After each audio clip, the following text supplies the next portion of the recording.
Mayor Martin, the meeting is ready to go whenever you're ready. Okay, thank you. I am just waiting.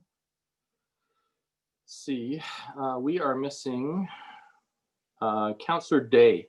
And Councillor Day said that she's been having some internet problems, so I'm not sure if she will get on right away. I know she said if she was struggling with it, she might come down to City Hall and try and get on that way. So, oh, no, there she is. So we're good. Okay, I'm going to call to order the August 24th special meeting of council to order at 6:30 p.m. And I would like to acknowledge that we are meeting on the shared traditional lands of the Coast Salish people. I'm going to ask all the council to unmute themselves, please. I'm going to do a roll, and please identify verbally that you are here. Councillor Baxter? I am here. Thank you. Councillor Day? Yes, I'm here. Councillor Jansen? Present. Thank you. Councillor Kobayashi? Present. Councillor Parkinson? Ready and raring to go, boss. Thank you. Councillor Logan? Here. Thank you. And Mayor Martin is here as well. Moving on to release of in-camera resolutions. There were no in-camera council resolutions to be released this evening. So I am looking for a motion to approve the agenda of the near, long-term, and special council meeting agenda. I will go to Councillor Kobayashi. Okay, thank you, your worship. I would like to make an amendment to the agenda, please, today.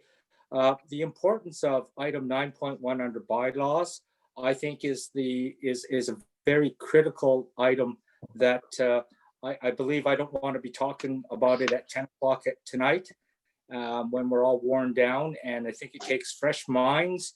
And I would like to recommend that a motion that we move 9.1 before new business. Okay, great. So what I will do is under new business, just before new business, what we'll do is we'll move 9. We'll call it the new 8, which would be exactly what 9 says, that bylaws, exactly how 9 is written, but we'll make that the new 8, and that will be 8.1, and then everything under new business will actually be 9, and then 9 through the numbers. So that is what is ended by Councillor Jensen, or excuse me, Councillor Kobayashi. Can I have a seconder to that? Looking for anybody to put up their hand. Okay, Councillor Logan, if we can use our, thank you, Councillor Logan, but if we can use our virtual hands, that'd be great. I will go to discussion. Is there, oh, thank you. I've got discussion. I will go to Councillor Baxter, then, Councillor Baxter, then Jansen. Councillor Baxter, do you wish to speak to the motion? Yeah, I share Councillor Kobayashi's concerns, but I think it works the other way around too. And you know, this could be a long discussion, and we may not get through the rest of the agenda. And there was an earlier suggestion I heard that we should set a hard limit on this meeting. And if we're expeditious with the everything before 9.1, then we'll be able to get 9.1 done. But if not, we begin the discussion at this meeting and finish it at the next. So I would, depending on what happens with this motion, I'll be proposing that hard limit at 9:30. Okay, thank you. Then I will go to Councillor Jansen next. I'm offended that it would usurp my pesticide or rodenticide ban, Councillor Kobayashi. I'm going to take that that's lighthearted. I don't think Councillor Jansen is actually upset. Seeing no other discussion, so we are on the approval of the agenda, and so there has been a motion to change it. So we will be moving 9 up to 8. This is what we're voting on presently. So I'm going to call the question on the approval of the agenda. All those in opposition, please raise your virtual hands.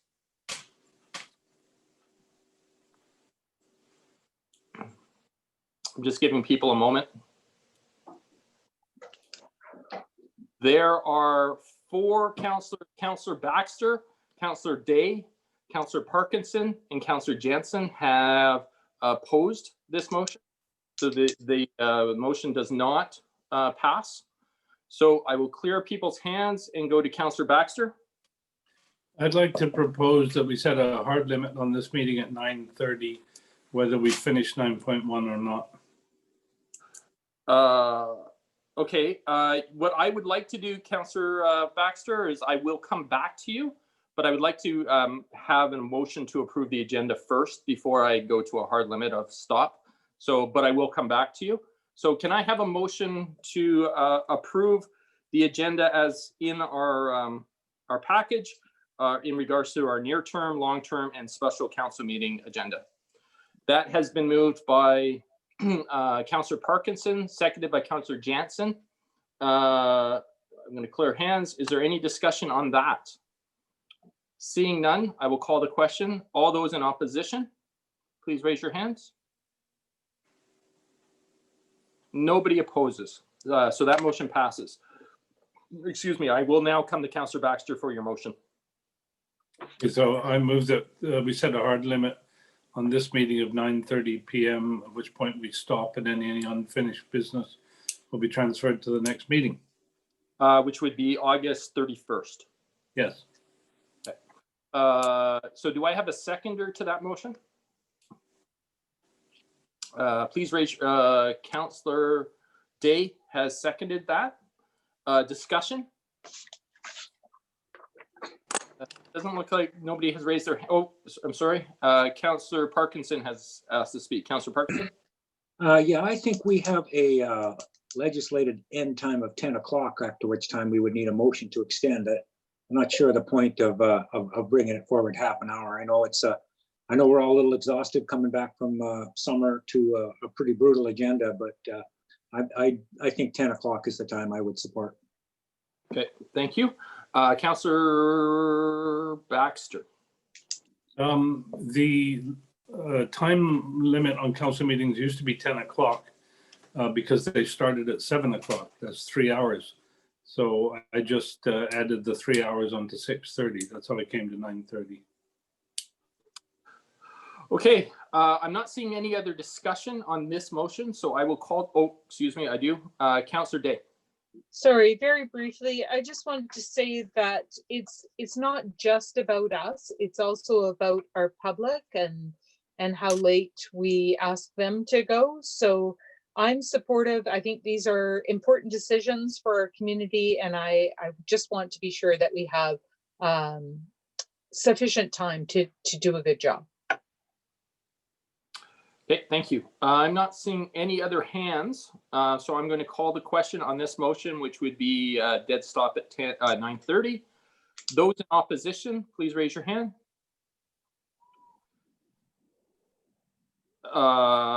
Councillor Kobayashi, Councillor Jensen, Councillor Logan, Councillor Parkinson, and Mayor Martin oppose. So that motion fails. So we will move on to application. Before we hear from the public, I do want to remind everyone that comments pertaining to a matter that has been the subject of a public hearing are prohibited where the bylaws related to the matter have not been presented to council for consideration of adoption. The following items have been subject to a public hearing. Bylaw number 1816, which is retail cannabis at 310 Whale. Bylaw number 1807, which is 85 Belmont Road. And bylaw number 1700-03 and 1825, which is Royal Bay / Latoria South. So I, just to reinforce that, I would really ask that the members of public who are speaking this evening, please refrain from doing a compare and contrast. If you're speaking on 9.1 around Royal Beach, please do not speak to Latoria South or Royal Bay because they are subject to a public hearing and council cannot receive any additional new information. And so I will cut you off if you begin to do that. So please don't. We do have 5 written submissions that were received, and they are attached to the agenda. And we do have 9 members of the public who have registered to speak this evening. Councillor Logan, did you have a question or? Councillor Logan, you're muted. There we go. Thank you. Just a point of order. Apparently there are some IT issues. So I did forward 3 letters to mayor and council and the staff that were sent by the deadline. However, our servers had not received it. I'm happy to list the names if you want, but they should be in our email boxes regarding agenda items for tonight. Thank you. Yeah, I guess I will look to our corporate officer. Is there anything significant we need to do with that? Thank you, Mayor Martin. No, members of council have received it. Staff will append it to the agenda tomorrow morning after the meeting so that the public can have an opportunity to review those submissions as well. Great. Thank you. Thank you. Sorry, to our corporate officer. So that would actually mean that there's 8 written submissions versus 5. Am I correct? That is correct. Okay, thank you. So we do have 9 members of the public who have registered to speak. I will look to staff to introduce the speakers and to welcome them to the meeting.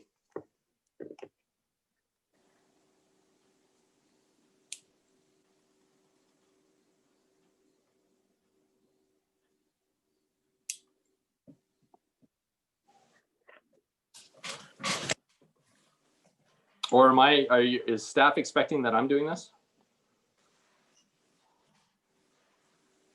Sorry, Mayor Martin, I'm just waiting to hear back from Marcy. Okay. Hi, sorry about that. I've just let the first speaker in. Hi there, you're with the City of Colwood Public Participation. If you can state your name and address and then commence your statement to council, please.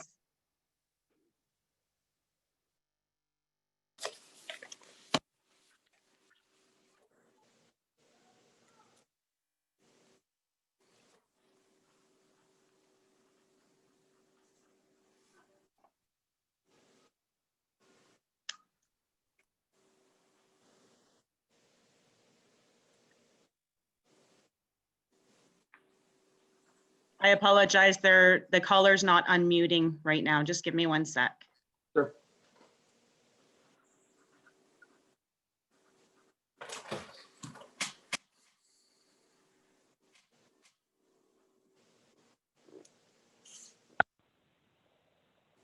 Hi there, this is the City of Colwood. I've got it. Oh, perfect. Thank you. You got it. Go ahead then. Yeah, thank you. Sorry for that. My name is Deanna Pfeiffer of 1870 Kings Road in Saanich. I'm a director of Friends of Kings Community Nature Space and a member of Owl Watch BC. Good evening, Mayor and Council. I am requesting that Council support a complete ban of anticoagulant rodenticides in all your city-owned properties, that Council directs staff to communicate to residents the harmful impacts of ARs, I'll call them for ease, and promote better alternatives. The council share this report with all other local governments in BC, and that the mayor write on behalf of council a letter to the appropriate minister to support a provincial ban. In the event that the City of Colwood does not currently use anticoagulant rodenticides on its district-owned properties, I would still like the city to formalize its current practice and policies on ARs to ensure the continued protection of ecological integrity for now and into the future. You've heard the news regarding the recent deaths of owls in our urban green space in Saanich due to secondary anticoagulant rodenticides poisoned our owls. Necropsies of these owls reveal the presence of several different commercial grade compounds. This discovery has raised serious concerns in our community and a demand for change in policies that continue to allow these products. As the individual who initially discovered one of the poisoned owls, I've been determined to learn more about SCARs, second generation anticoagulant rodenticides, and potential solutions. That said, I've done extensive research over the last 10 months, and I'm deeply concerned about the negative impacts these products have on our ecosystem, human health, wildlife, and domestic pets. Holding the dead owls in my arms has had a profound effect on me. I made a promise to the owl, which is a symbol of wisdom in our community, that I will do whatever I can to prevent more poisonings. I've dropped everything, and I'm dedicated to create awareness and make change. rats have a gene in their DNA that enables them to develop resistance to rodenticides. When asked, what do I do about my big rat problem if they ban rodenticides? I respond, if you currently use rodenticides and you still have a big rat problem, then what you're doing is not working. One owl will eat 1,000 rats a year. The 3 owls killed by rat poisoning would have eaten 3,000 rats in a year in our neighborhood alone. Now they are gone. Rat poison is making the problem worse. Common sense tells us to address the root cause of the problem or it will reoccur. Securing food sources and removing harborage is the most effective first step. Safer, effective methods to get a rodent problem under control include snap traps, which also can be placed in secure tamper-proof boxes, and an easy automatic resetting trap, such as described in the District of North Van report I included in my correspondence. Let's work together as we are all connected and affected by this issue. We need to get the word out. We know there are safer, cheaper methods available. We are smarter than this. Please join us, as other jurisdictions have, as we prepare to petition the province for a request for a province-wide ban of anticoagulant rodenticides. Thank you and good evening. Thank you very much. And as you're well aware, that it's on our council later this evening. Thank you for that. Staff will go to the next one. Hi there, this is the City of Colwood Public Participation. If you could please state your name and address, and then you can address council. Thank you.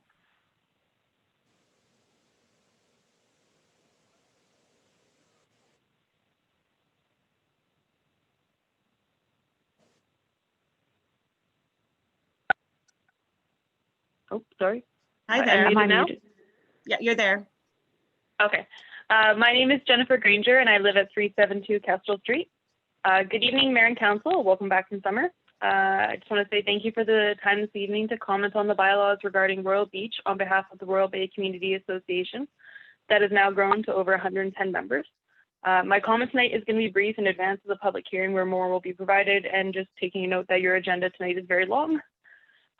We have been looking forward to the introduction of these bylaws into the public realm. We appreciate the time taken not only this summer, but also in previous open houses and presentations to introduce and explain the concept of Royal Beach to the public. We believe it's time to move ahead on the first and second reading so that the amenities, housing, and public spaces that have been decades in planning can be fully realized in a timely manner. There are many things to be excited for at Royal Beach. This development represents, as you know, the opportunity to create a world-class community on the foundation of parks and public spaces, the variety of which will offer Colwood residents and visitors alike the opportunity to enjoy the seaside life. The range of housing options to be built and additional retail and recreational opportunities will further enhance Colwood. Ahead of a public hearing, we hope to have more discussions with the developer, council members, and our members to learn even more. And as we said before, developments of this scale are a marathon. We hope to see this one started soon with the passage of first and second readings so that the conversation can continue. As well, on a personal note, I would just like to add a comment from my own perspective. There's been a lot of chatter in the community about the potential for a pedestrian or multi-use type pathway that would connect Royal Bay and the lagoon, maybe even a boardwalk. I just wanted to say this especially is an incredible opportunity to me. It's easy to imagine just one day walking down the future Creekside Trail in Royal Beach, along the actual beach itself, and all the way down to the lagoon for dinner on a Friday evening in the summer. Maybe even biking, if that's made possible. It would connect our community on a whole new level, and it would be a draw for visitors, I'm sure. Personally, I would like to encourage the city to work with the developer to see what options are available and what exactly it would take to make this possible. Thank you again for your time this evening, and I look forward to the presentation tonight. Thank you, Jennifer.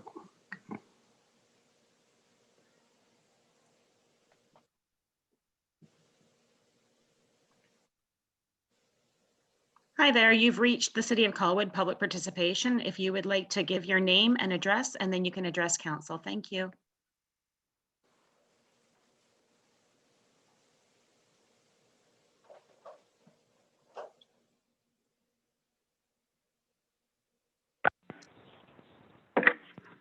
Hi there. Thank you. Yes, my Go name ahead. is pardon me? I'm sorry, go ahead. Yes. Good evening, Mayor, Council, Municipal Administration. My name is Roger Conrad. I live at 309 Perimeter Place, which, as you know, was the original development for Royal Bay. As presented, I would like to speak in favor of Seacliff's application for rezoning for Royal Beach, with the stipulation that no further increases in densification be permitted during the entire build-out. It appears the structures are of high quality, and that's what will be essential if Colwood hopes to make this area an end destination location for the general public. My real concern is with Colwood and what you are going to do regarding the access and egress to Royal Beach and Royal Bay. My understanding from planning and traffic, the drivers will be encouraged to use Latoria to Veterans Memorial to the Island Highway to travel into Victoria. I'll tell you that this is not going to happen. Stats Canada states that there is an average of 1.5 cars per household. With an additional 5,700 households being planned on both sites, that will equate to 8,550 additional cars using either Latoria or Machosen Road. For information, I did my own test over 3 days period, Monday, Wednesday, and Friday, doing 3 test runs each day, one at 9 a.m., one at 1 p.m., and one at 3:30. From Latoria Boulevard on Machosen Road to Souk Road, I drove is 3 kilometers, taking 4 minutes and 50 seconds on average. I then went back and did it again on Machosen Road, or from Machosen Road, to Latoria Boulevard to Veterans Memorial to Souk Road, back to Machosen Road, ending at the same location. That was 5 kilometers, taking 8 minutes, 25 seconds. The difference being 2 kilometers and 3 minutes, 35 seconds longer. But that only gets us to Machosen and Souk Road. So I went back and I started the test again.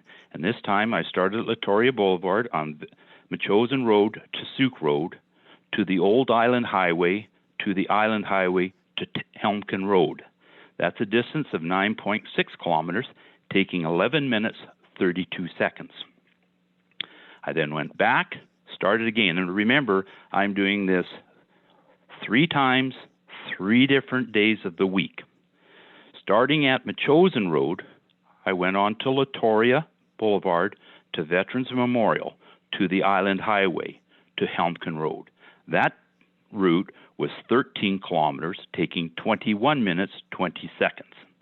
The difference being is 3.4 kilometers by taking what Colwood is going to be recommending to the general public to use, and it takes 9 minutes and 48 seconds longer. I don't see how Colwood can actually think working people, or anyone else for that matter, will be willing to drive the greater distance and take more time to get to their destination. Based on a 5-day work week and a 48-week work year, the average driver in Royal Bay or Royal Beach will put on an additional 1,632 kilometers per year on their car and be in those cars an additional 78 hours, 26 minutes more when using Veterans Memorial over Machosen Road. The 1,632 kilometers a year would cost them an additional, based on fuel consumption, of 10 liters per 100 kilometers at $1.30 per liter, $212.16 to drive the longer suggested route. Now multiply that by the additional 8,550 cars that will finally be in that area, and you can see how much CO2 we're going to put into the atmosphere. So I really think, although I want to see the development go ahead, Colwood is really going to have to address the access and egress to those locations. I know in our neighborhood, we were promised, were charged $2,000 per lot, so Colwood could pay for a left-hand turn lane onto Hatley. Then further down, there is a little cul-de-sac. The name I've misplaced, I'm sorry, I've forgotten it. But each of the builders was charged $6,000 for a left-hand turn lane into that subdivision. Neither have been put in. So the money has been paid to Colwood, and Colwood has done nothing. Now, I'd really hope that Colwood will take the time to investigate how they are going to handle traffic on those two routes. And I really think when you consider Machosen Road serves 178 private driveways, numerous businesses, a fire hall, a school, and numerous arterial side streets, really more has to be done on Machosen Road. So that's all I have to say. I hope the application gets favor, and I thank you for the opportunity. Thank you.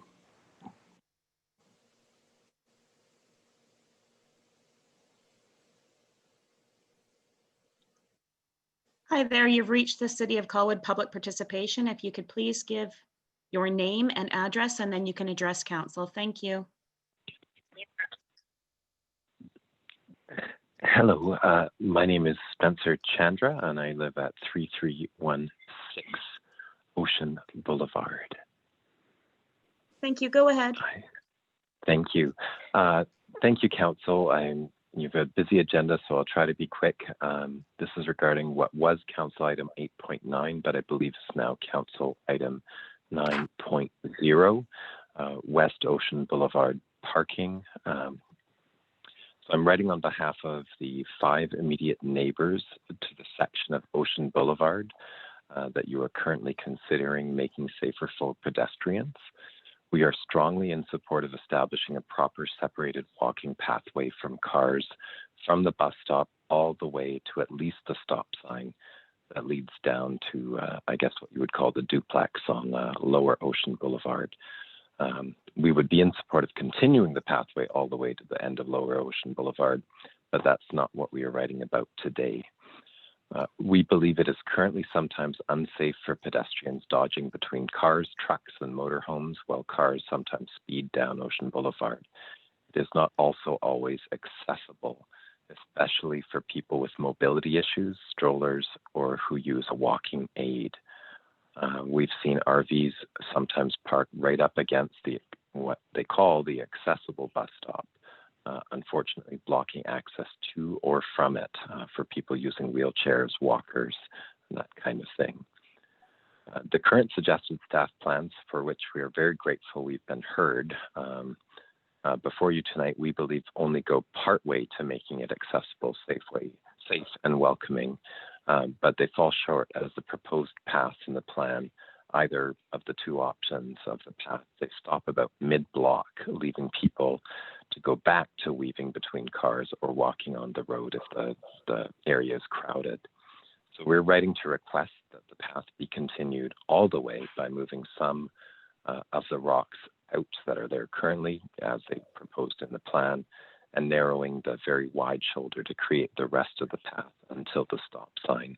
I've had the opportunity to walk it with 2 of the councillors. Thank you for the time to show them what the pathway route would work, and I believe there's enough space.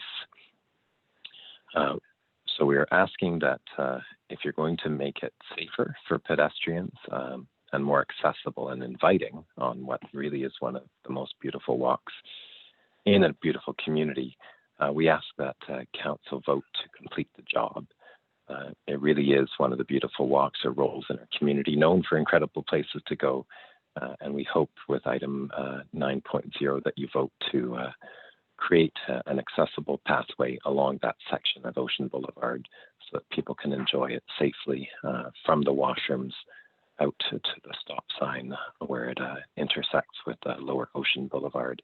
And so that this message originally emailed, but it got stuck in a spam folder or something like that on the email, is on behalf of Pip, who lives at 3310 Ocean Boulevard, R.S. and D. Chandra Herbert, who live at 3316 Ocean Boulevard, Brenda and Angus Williams and Alex Robertson, who lives at 3318 Ocean Boulevard, Farley and Lois Cates, who live at 3320 Ocean Boulevard, and Jody Lee, who lives at 3330 Ocean Boulevard, which are all of the households that border the section discussed in tonight's staff report.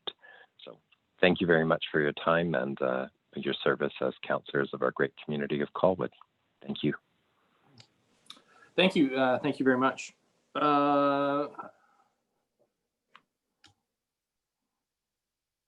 Hi there, you've reached the public participation portion of the council meeting. If you can please give your name and address, and then go ahead and you can address council.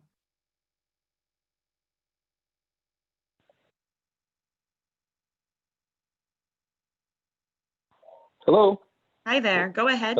Hi. Am I up now? You're on. Oh, sorry about that. You can just give your name, Yes, give I your will. name My and name's address, Rob. and go ahead. Yes, Rob Van Zala, 1870 Kings Road, member of Kings Community Nature Space and member of All Watch BC. It's in regards to Agenda 8.1. Good evening, Mayor and Council. As other speakers have talked or will talk about the risk anticoagulant rodenticides have on secondary poisonings and to our environment, I would like to touch base on the misinformation or misconception people have about anticoagulant rodenticides, which I will term AR. A majority of people I have talked to about ARs have little knowledge of the risk ARs have to our environment.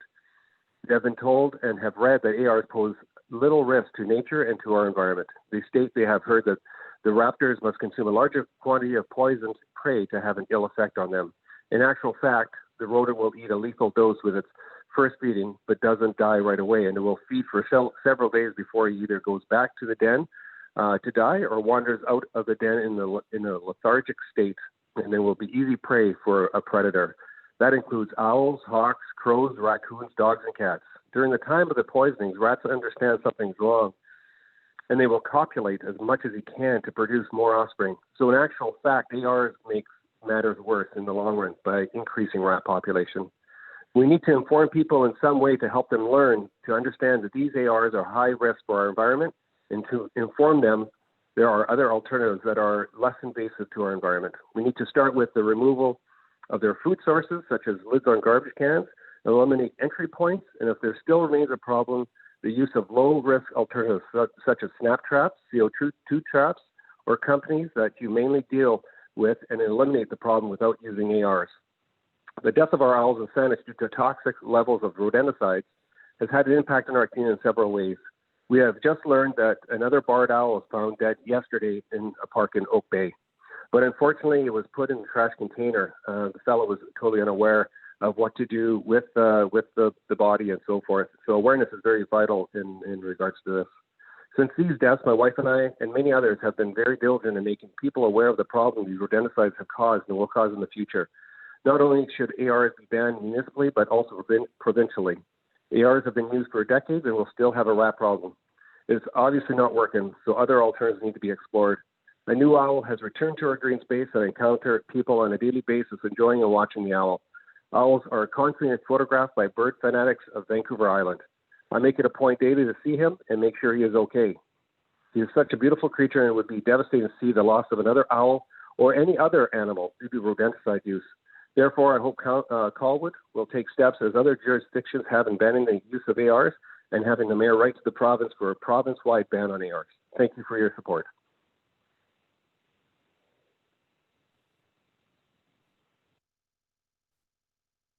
Thank you. Excuse me.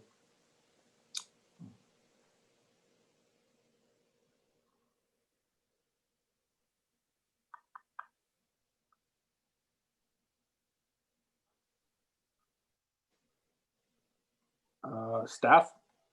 Just waiting for them to unmute. Hi there, you've reached the public participation portion of the council meeting. If you can please give your name and address, and then you can address council. Thank you. Yes, hello, we are Cheryl and Bill Johnson.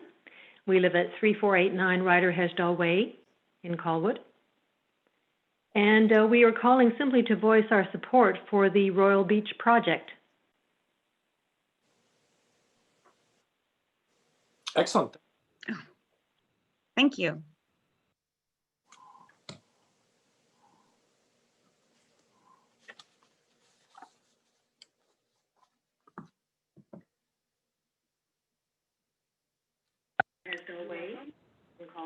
Hi there, you've reached the City of Colwood Public Participation. If you could please give your name and address, and if you can actually mute your sound there. There we go. Excellent. Go ahead. Hi, it's John English speaking. I'm the director, or one of the directors of the Royal Bay Homeowners Association. I live at 401 Proctor Place in Royal Bay. And are you all able to hear me all right? We can. Okay, excellent. Thank you.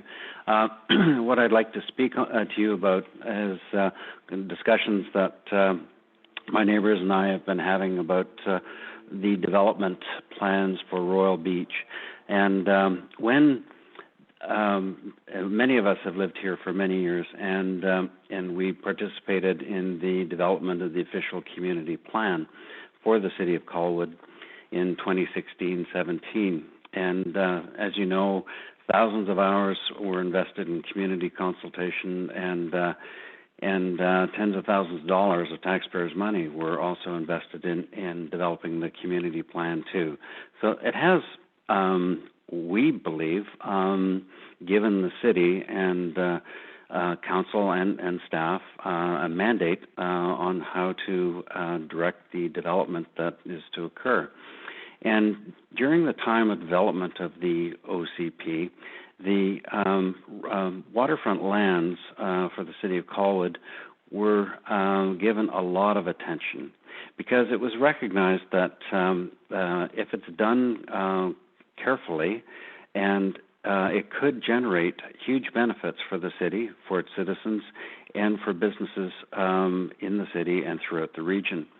For Colwood citizens, if it's done correctly, it would enhance the quality of life with greater access to more and better services and amenities, such as restaurants, shopping, recreational activities, cultural events, etc. And it would provide a focal point for the community with farmers markets, arts and crafts events, public festivals, and public events. It would also provide lower property taxes than would otherwise be the case because the development of that land base with its unique positioning on the waterfront could attract a lot of commercial business for the city. And it would generate more and better employment opportunities than currently exist in the City of Colwood. For Colwood businesses, the growth would also result in an opportunity to expand their businesses in an area which is a natural draw for people to come and see. And for the city, it would provide a much more stable and diversified tax base than the city currently has. As we all know, the City of Colwood is overly reliant on a residential tax for its source of revenue, and we've seen that in many city reports, and I know that many of you have spoken to that issue as well. And for the region, if it's done properly, it would actually boost the attractiveness of this region as a place for people to live and work and visit and boost tourism. So in the summary, the vision for the waterfront lands in the OCP is pretty fundamental to the development that's to occur. It's fundamental for the reasons that I've mentioned in terms of the benefits it's going to provide to the city, its citizens, and the region. And it's also fundamental from a legitimacy point of view because this OCP was developed recently for the purpose of providing the vision for to enable the city and staff and council to have a vision which is endorsed by huge numbers of people throughout the city, and that provides a very solid mandate in which to proceed. So what was the vision? The vision is the waterfront is to be a stewarded world-class destination for visitors and residents alike. The waterfront is also supposed to distinguish Colwood from other cities. It's the place residents and visitors should identify as the soul of the community. Nearby urban areas are to be characterized with a village-like setting with homes, shops, services, and other amenities that make it a destination for locals and visitors all day and all week long. Access to the waterfront is to be provided with pathways and spaces for public life, like the farmers markets and festivals and public events that I spoke to earlier.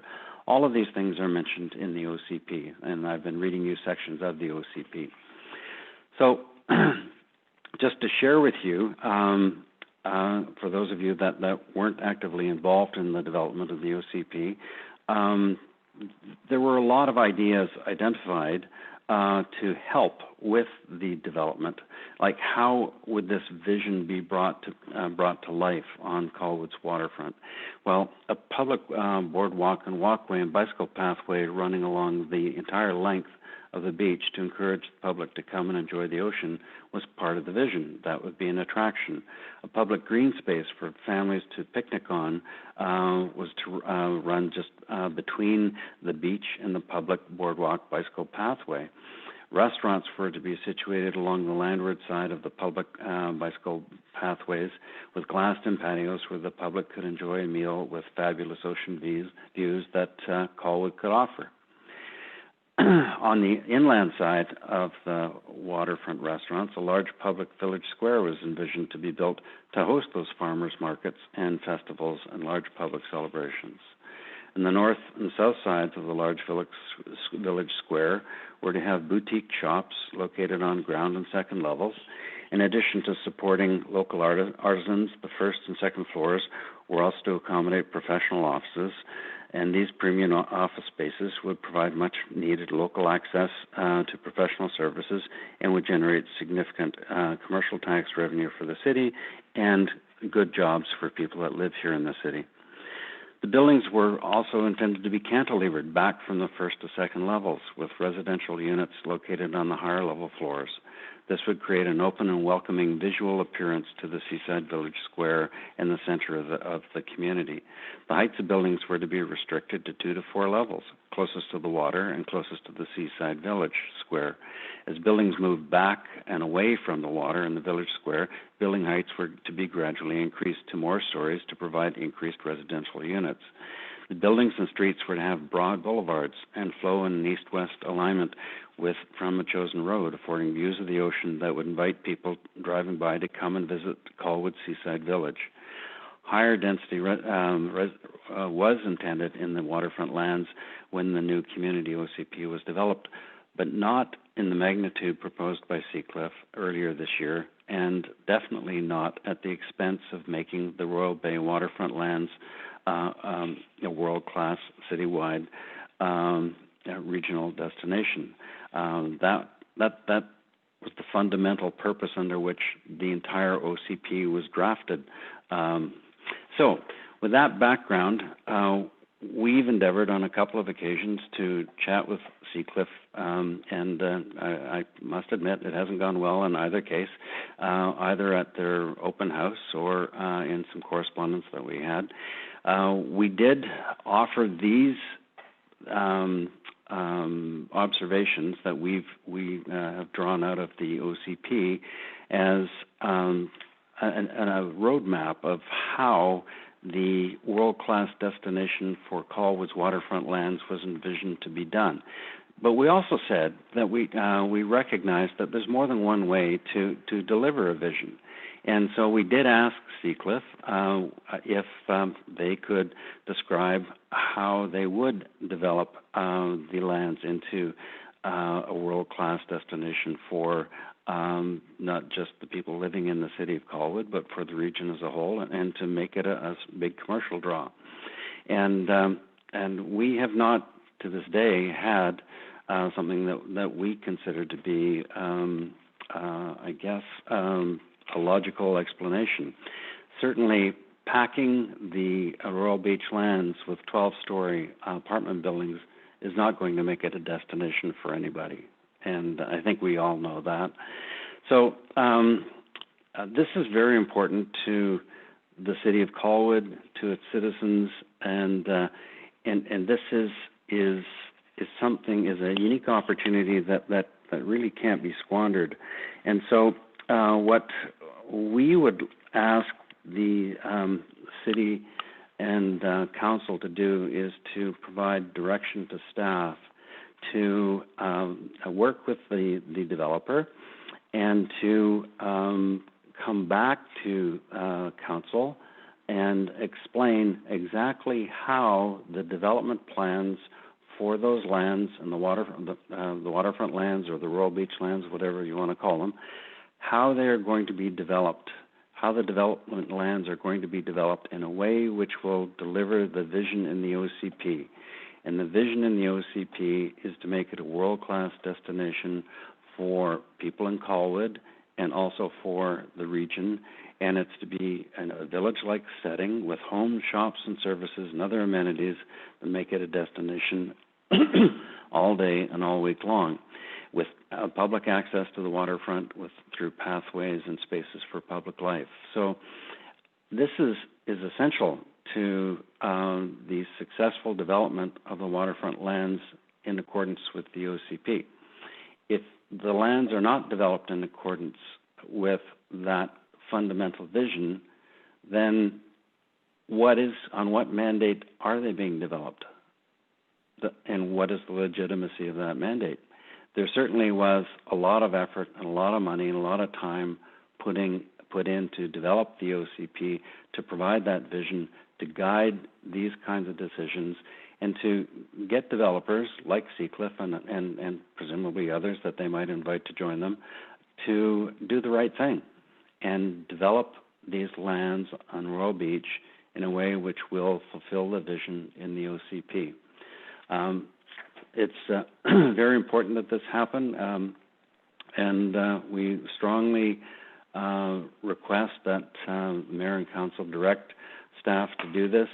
We have reviewed Mr. Carlson's report that is on the agenda for this evening, and it lacks any statement as to how the vision that's embedded and fundamental to the OCP is going to be achieved. And there's lots of talk about different areas and lots of talk about putting in 12-story apartment buildings, but where is the explanation that the public can see that will clearly identify how the vision in the OCP for the waterfront lands will be delivered? That is a serious flaw in our view, and we would strongly request that Mayor and Council provide direction to the staff to get them to redo their report so that it actually outlines exactly how this is to be done. Now, to be fair to staff, perhaps they don't know, but that's the question. They need to go back to the developer. So if it's not going to be done the way that we thought it was going to be done when we participated in contributing to the development of the OCP, that's fine. What other way is it going to be done to develop into a world-class destination to bring to Colwood and to the city and to its citizens all the benefits that were envisioned for that development? Thank you very much. Bye for now.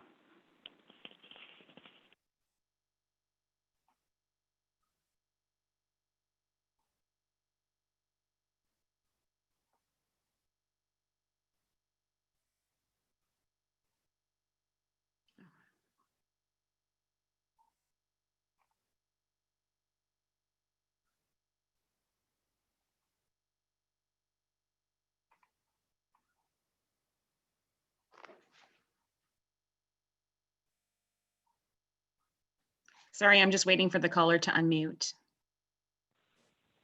Hi there, you've reached the public participation, City of Colwood. If you can please give your name and address, and then you can address council. Thank you. Hi there, my name is Kim Griffin. I reside at 3449 Machosen Road, just at the top of the gravel pit there. I just wanted to speak in regards to the Royal Beach development. I'm happy to see that this is on the agenda finally, and I would like to see council move forward with it, as it's something that has been long in coming that I've been excited to see. Being here for 18 years, it's nice to see the community come together and finally see what Colwood has to offer as a group. where all the other municipalities have been having and we as Colwood haven't had.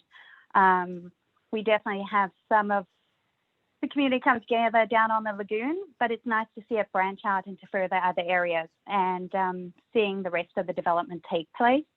So I'm looking forward to seeing it come together sooner than later. It's been great so far just to see the amazing fitness classes. I've attended some of the spin classes that they've had, and just to see the first farmers markets happening. It's the start of seeing the future of our community of Colwood having something to offer here.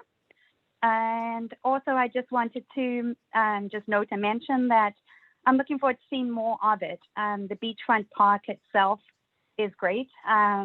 Next summer, hopefully there'll be more around it to offer, and we'll be able to see more families together and being able to spend more time together and not having to go all the way downtown and traveling so far. We can keep it close to home, and seeing the developments of some stores or some of the village kind of concept will be great to have everyone together where you can walk to something like the pub and that. So I'm looking forward to all of that. And I'm loving what has been done so far in regards to the paths that have been created just outside our back door, where we really have a beautiful scenery, and it's nice to stay close to home. Thank you. Thank you. We have two more callers, and that should be it for this evening.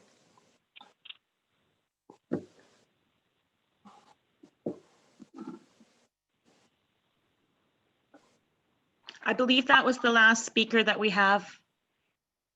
Okay.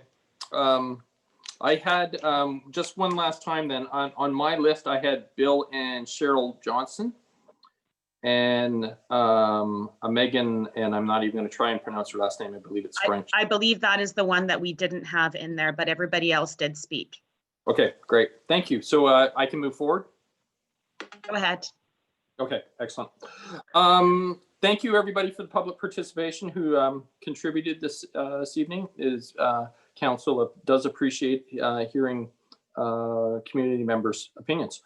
Mayor's message, again, because we have such a dense agenda this evening, I'm not going to share much this evening other than to welcome everybody back. I'm glad everybody's safe from the summer holidays. And I do have one announcement. Ken Kelberg was a former Colwood councillor, has passed away.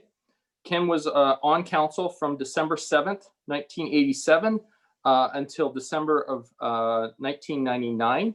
So he did serve the city for 12 years, and he is very much missed.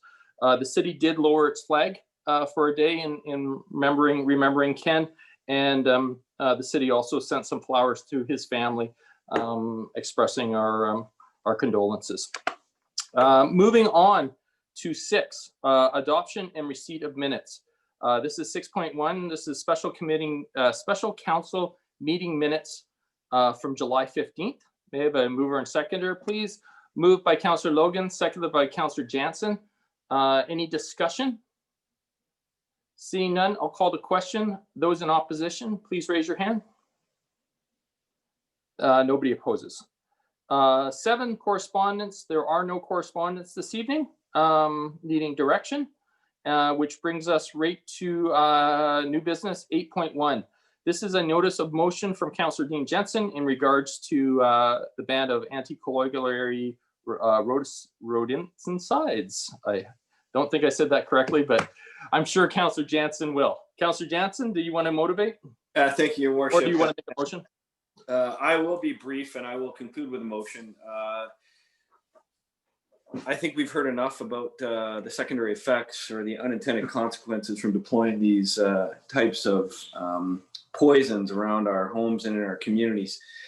The secondary exposure is well documented, and I know we've all received in our handouts, but the risk is quite real to household pets, as well as the raptors in our community. And not only owls, but obviously we've seen a return and resurgence of some of the hawks. And eagles down in the Royal Bay area. So this is an issue.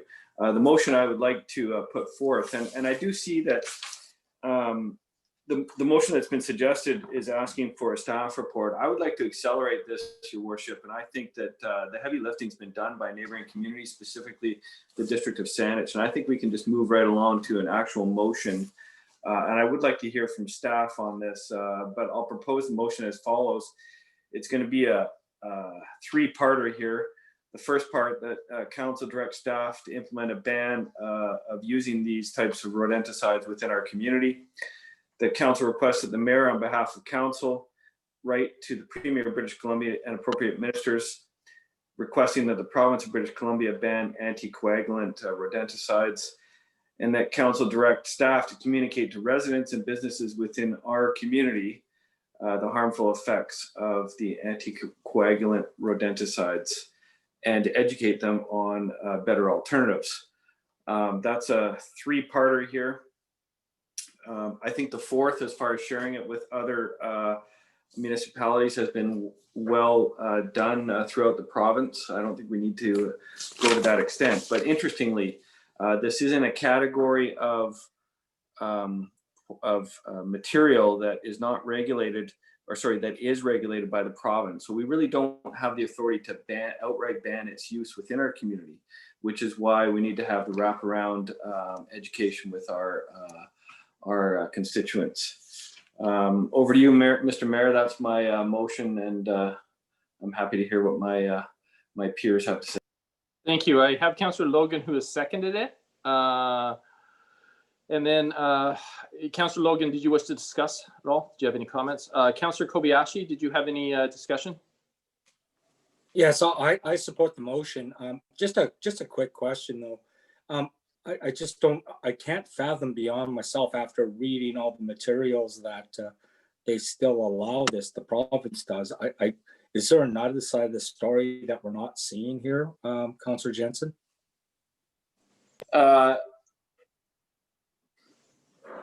There are categories of pesticides and herbicides that may be regulated by communities, and there are those that cannot.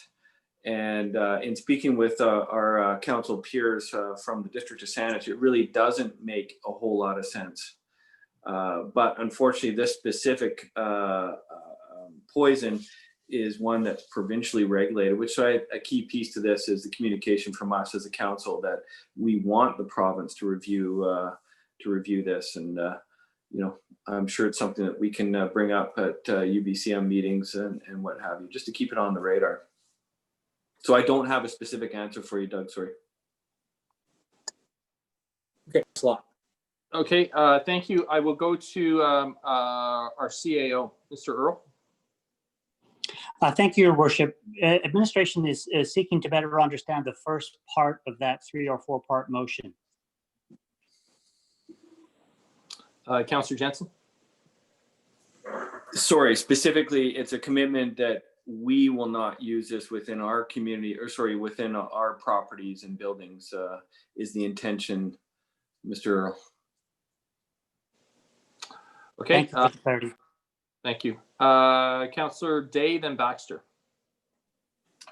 Thank you. I have actually had the unfortunate experience locally of having to find an owl, which I now know likely died from rodenticide. And I forwarded the owl to the nature house at Goldstream Park, not knowing what to do with it.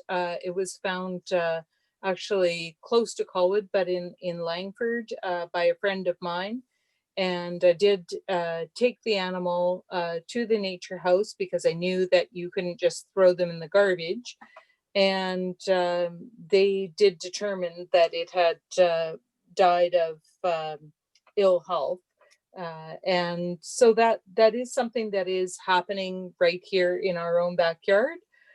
So I think that the motion is a little unclear. What we're trying to do is direct that our staff won't use anticoagulant rodenticide, and that our staff will help to educate our public on its harmful effects, is what I got out of what was articulated, and that we direct staff to do that communication and also to write to the Premier to resolve the issues about this for the entire province. And I think that is a win-win for everyone. A lot of people who feel that rat poison is necessary are, still struggling with rat population. And as a number of our very capable call-in speakers noted, really the rat poison isn't working anyways. So it's time to try something different. So I'm fully in support, and I think this is a good direction for us to take. Councillor Baxter. Yeah, as we've going to a different motion, I'm just wondering if we need to ask staff to at least report on a budget for the education portion. It's a bit difficult to know how much education would be proposed and what kind of expense in advertising, etc., might be proposed. I will look to staff. Mr. Earl? Thank you, Your Worship. Administration will use the existing advertising budgets that we have. If council is desirous of a more substantive campaign, we could come back with options. Good enough for me. Okay, thank you. Is there any other discussion? Seeing none, I will call the question. Let me just clear hands. Those in opposition, please raise your hand. Nobody opposes. Moving on to 8.2. This is our corporate officer, Ms. Williams, who in regards to our committee of the whole and council meeting start times. Ms. Williams? Thank you, Mayor Martin. As the report that's included in your agenda indicates, Council in December of each year adopts an annual meeting calendar for all regular meetings. So the meeting calendar, which was adopted in December of 2019, set the Committee of the Whole meetings at 6 p.m. and Council meetings at 7 p.m. Late in May, Council discussed the potential of creating a consistent start time for both of those meetings and passed a resolution changing the start times for both to 6:30 p.m. The resolution was inclusive to the final council meeting prior to summer break, which was just in July past. While that was happening, council had also directed a procedure bylaw amendment to reflect the change to a consistent time, which resulted in council choosing to adopt a bylaw with no reference to the specific start time, in order to leave yourself some flexibility in December of each year to reconsider that item. So at this time, the meetings from this point forward are still following the calendar that was adopted in December of 2019, which is Committee of the Whole at 6 p.m., Council at 7 p.m. And if Council would like to resolve to change those to a consistent start time for the balance of the year, the resolution that was provided, the options that were provided, in the report would be in order. Keep in mind that in December of this year, you will also be presented with an annual calendar for 2021 when you will consider the meeting schedule for that year. Thank you. I will go to Councillor Parkinson. Do you have a motion? Councillor Parkinson, unmute. Sorry about that. I move that the staff report titled Council and Committee of the Whole meeting start times be received, and that council and that for both Council and Committee of the Whole meetings for the remainder of 2020, the start time be set at 6:30. Great, thank you. Do I have a seconder? Seconded by Councillor Kobayashi. I'm going to clear hands. Discussion. Councillor Day. Sorry, I'm good. That was just trying to second. Okay, thank you. Seeing no hands, I'm just going to clear everybody's hands. Seeing no one wishing to discuss, I'll call the question. Those in opposition, please raise your hand. No one opposes. Moving on to 8.3. This is Carrie Clark, planner, in regards to the Allendale Mixed Use Employment Center rezoning of Lot B. Ms. Clark. Good evening, Your Worship. Carrie Clark speaking. I'm just going to share my screen.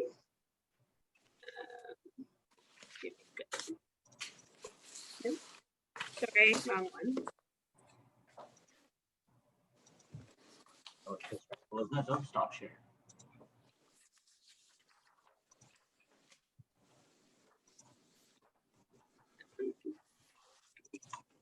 Okay.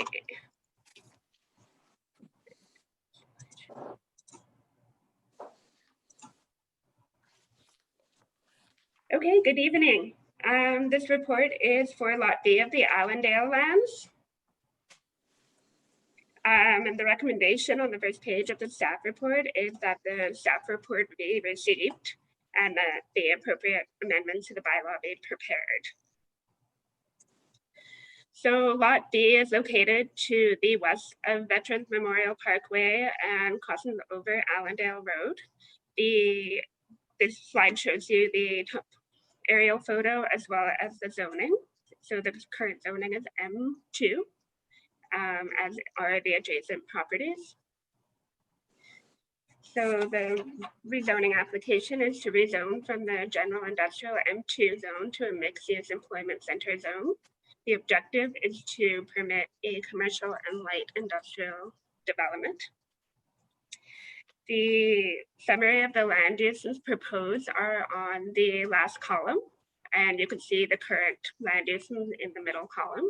So the proposal will reduce the heavy industrial uses and propose more retail and light industrial uses. The maximum building height is 6 stories, which aligns with the OCP mixed use employment center. And parking will be as per the land use bylaw. Yard setbacks will align with the existing M2 zone. So the proposal aligns with the mixed use employment center land use designation. Form and character development permit will be required under the mixed use employment center design guidelines.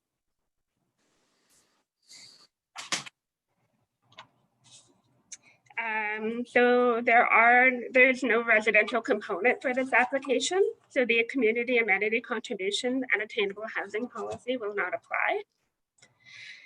The Local Government Act enables a waiver of the public hearing on the basis that the proposal is consistent with the OCP, and in this case it is. So in section 5 of the staff report, option 2 provides the staff recommendation as well as a waiver of the public hearing for council consideration. So site servicing and frontage will be completed by the city as per an existing covenant on the lands. I would like to point out that Lot B will be accessed from Allendale Road as well as Veterans Memorial Parkway. This access off of VMP will be right in and right out. So the proposal aligns with the mixed use employment center specified for the Allendale lands and will potentially increase property value and tax base in the city of Colwood.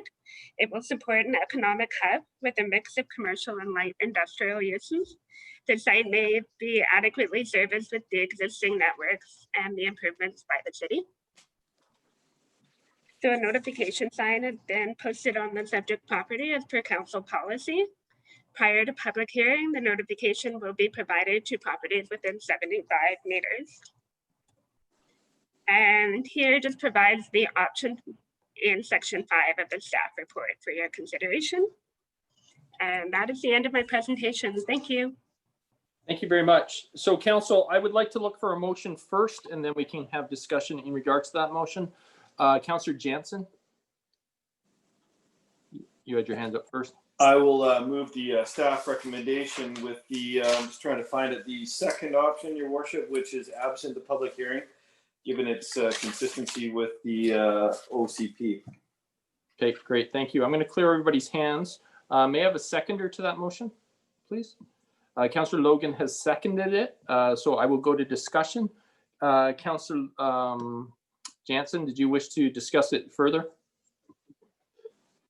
No, I was just getting the ball rolling here. Okay, thank you. Looking for hands then, I will go to Councillor Kobayashi, then Baxter, then Day. Okay, thank you very much. Carrie, I just have just some clarifications, or I guess, or maybe this is a question for our corporate officer. There are recommendations that the new zone consider. There's a number of landscaping conditions. Does this have to be part of the motion, or is that something else separately? Question one.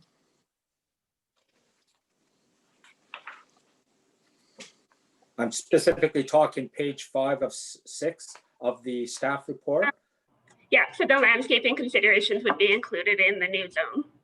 Okay, so does that have to be in the motion, Your Worship? It sounds to me as though that would be considered part of it, and I would look to staff if I am incorrect. It's in the zone. Sorry, Brent Molnar speaking. The answer is because it's contained within the zone. It doesn't need a specific resolution for that to proceed. It is already noted as a zoning requirement for the offset and the planting separation.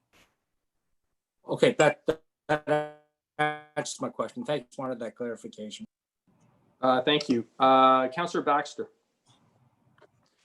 I am in favor of option 1, which doesn't preclude the public hearing. And so I will vote against this motion. And if anybody else does, I'll get a chance to propose the option 1 instead. Okay, I will come back to you if it fails. Sorry, did you call on me? You I did. just cut out for a second there.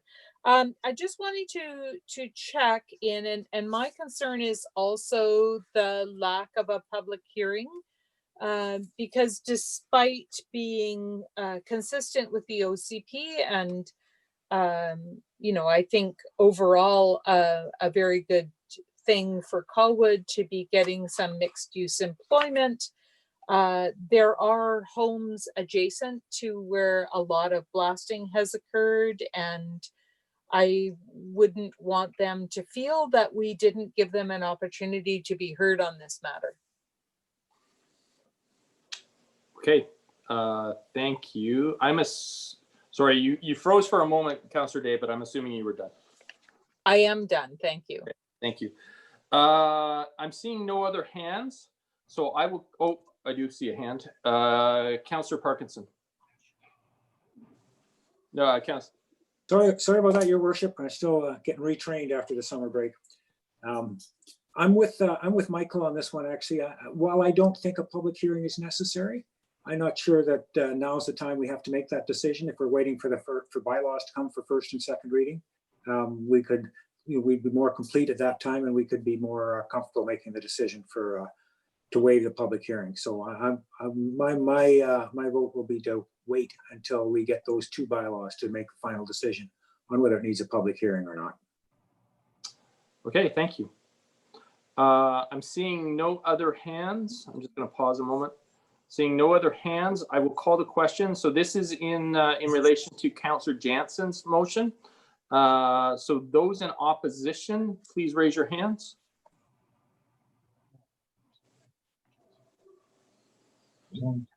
Councillor Baxter, Councillor Day, and Councillor Parkinson oppose. The motion passes. Moving on to 8.4. This is Ms. Clark again regarding Allendale Mixed Use Employment Center rezoning of Lot C. Great, thank you. I will just bring up the screen.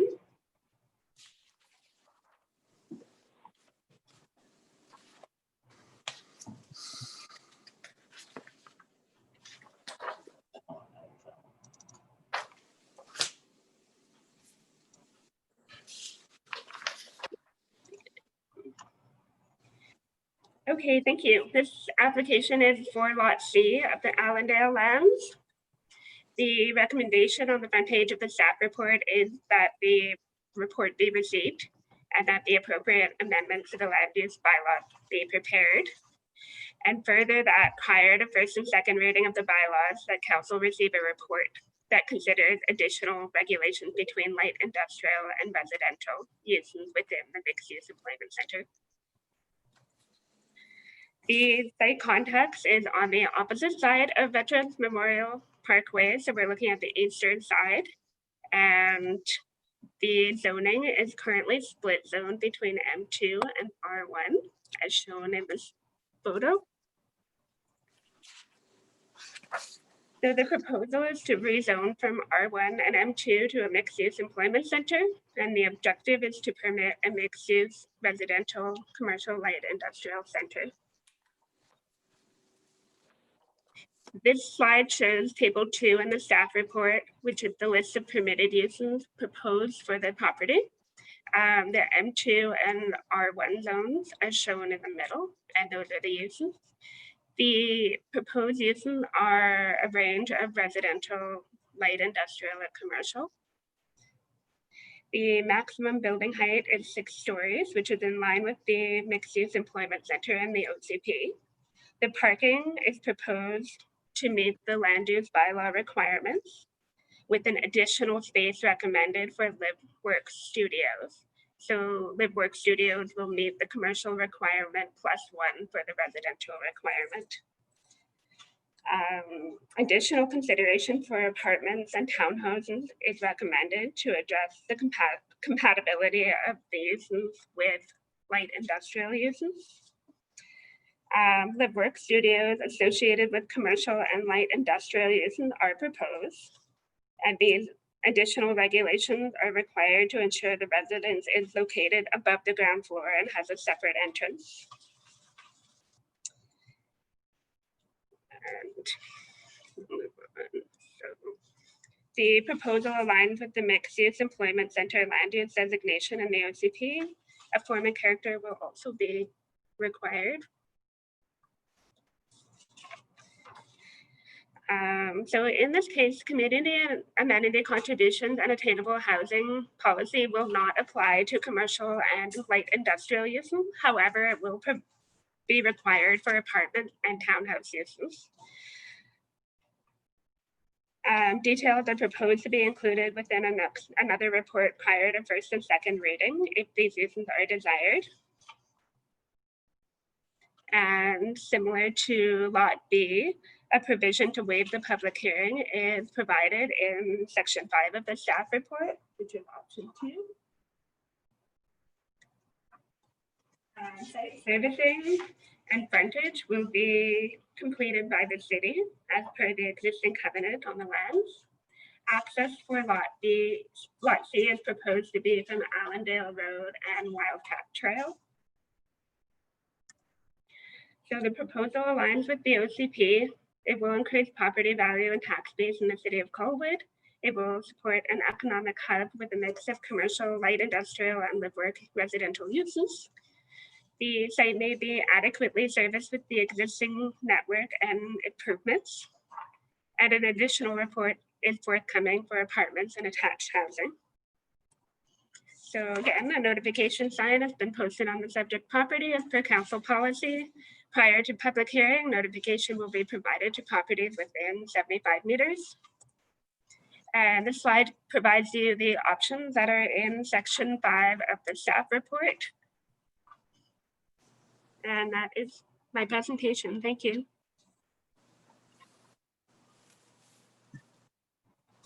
Okay.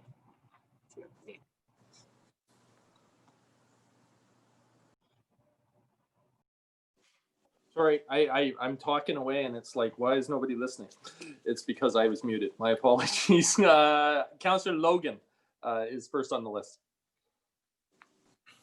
Thank you, Your Worship. Another exciting project back to back. I'll move option 2 to get us going.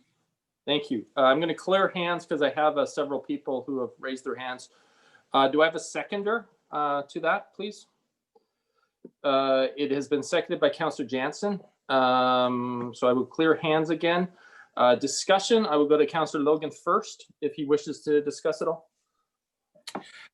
No, thank you, Your Worship. Actually, I think this checks all the boxes, and if you compare the old zone to the new proposed zone, there's a vast improvement and diversity of services that may be located. So I guess my comment would be we just need to be sensitive on the form and character of the buildings, and recognize that this will be a focal point in the Allendale district, and we need to just take some care and attention. But other than that, I think this is absolutely phenomenal. Thank you. Great. Thank you. I will go to Councillor Jansen next, since he seconded it. Councillor Jansen. I figured I'd be well down the list. Sorry. The live work aspect to this, there has been some discussion amongst council members on what that might look like. If we could hear from Carrie or Brent.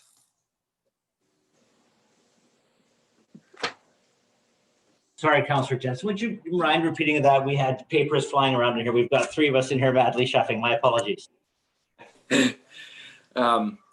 The live work studio concept, there has been some discussion amongst council members on what that looks like, because it can look different to different people. In my mind, I picture a commercial frontage below, and maybe the owner living above. Is that consistent with what the? It is consistent, yes. Yeah, typically, Councillor Jensen wouldn't have a separate entrance like at the rear or back. They'd be front loading units, front access with a door typically at the front. That is the sort of look and vision that we are thinking that it'll resemble. So the intention would be for owner occupier to live upstairs, downstairs, because I mean, that's dramatically different from having a whole bunch of partition rental units, stuffed upstairs, full of students or what have you. Yeah, sorry, Councillor Jensen, and through the chair, I take your question to almost talk about how are we going to stratotitle the units, or how are we going to deal with it so they could maybe be sublet or leased out, or the intention is as owner occupier, that they won't be student housing above, that it's supposed to be for a person running and operating a business. However, there is very little control on that end occupant at the time. So I'd like no false assurances to be heard in what I'm speaking to. No, that's great. Thanks. So I have Councillor Parkinson, then Baxter, then Day, then Kobayashi. So Councillor Parkinson.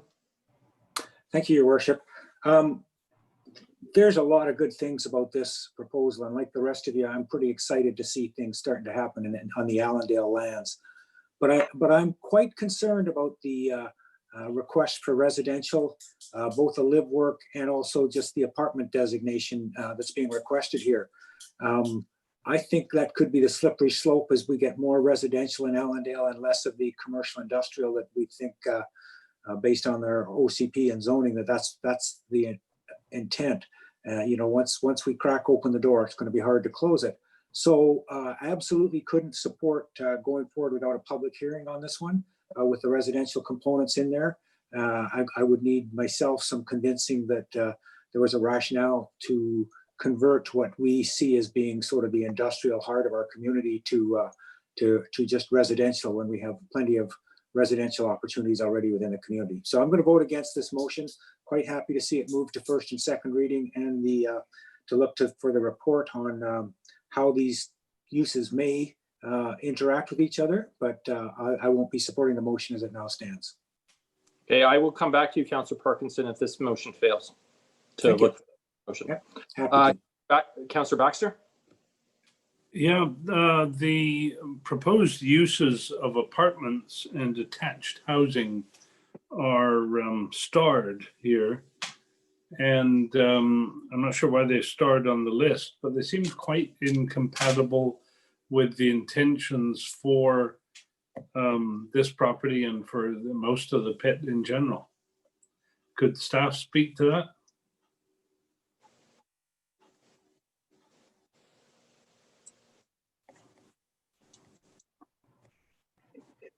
Sorry, Councillor Baxter. The reason why some of those are starred Is this because we believe that additional regulations will be recommended and associated with those specific uses? Some of the questions and concerns that you've talked about, and other councilors have spoken about the compatibility of the uses, we too would like to see that flushed out a little bit as we move along the project, and are more than pleased to work with Omicron on seeing what that'll look like, recognizing that there are some, well, frankly, other factors that we have to consider there. Well, in that case, I'd ask that at the next stage of discussion of this, that staff comment on why those two are needed, why they can't just be eliminated, and what risks are inherent in leaving them in. But for now, while I support the project, I'll oppose the actual motion again because of the public hearing issue. Thank you. Thank you. Councilor Day? Thank you. So I also have concerns with waiving the public hearing.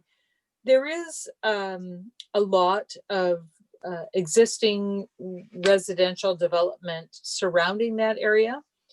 And I think that it's important to hear from them on what impacts there may be that we might not be aware of. But I also think that this is a very critical area for Colwood's transportation plan. And to that end, I had some documents prepared to try to share with you.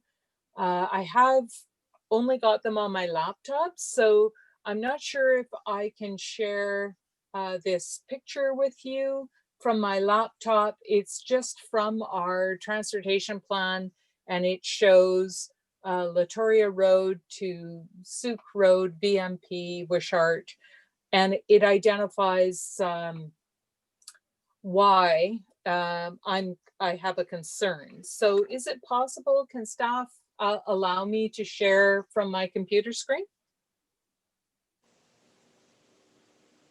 Yes, Councillor Day, it's Selena here. You can absolutely share. There should be a share screen or share content button on your Zoom application. Okay, I'm looking under my more. And I don't have it under my more. I'm logged in both on my iPad and on my laptop, and I have the document that I want to share with you up, ready to be shared. I just need to figure out how. So I don't know about PCs, Councillor Day, but at least for sharing from Zoom, it's actually it's on Zoom. Sorry, I turned off my video. On Zoom, it's mute, stop video, share screen. Okay. Excuse me, Mayor Martin. Councillor Day, are you on Zoom right now through your iPad? Yes. That is a more challenging environment to share a screen from, mainly because of the platform behind it. So you I'm also on the laptop. Okay. Oh, hang on. You'll need to pick one to stop that echoing, and it may be possible to use your Outlook. I have little experience with it. I always share screen from the laptop just because I found issues in the past. Okay.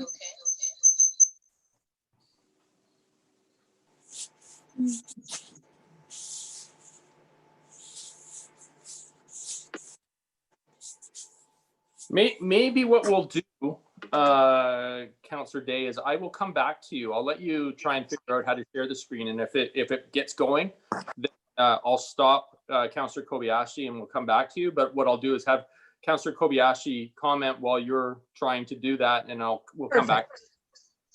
Councillor Kobayashi. Thank you, Your Worship. I'm going to agree with Councillor Parkinson on this one. I'm just a little more uncomfortable with this one, and I think the public hearing is required because of this work-live arrangement. This residential element it's a slippery slope in my eyes. So I'm not feeling comfortable with that side of it right now.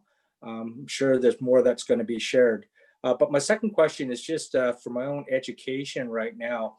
I was wondering if staff can just quickly, briefly explain the difference between industrial and light industrial? What is the difference?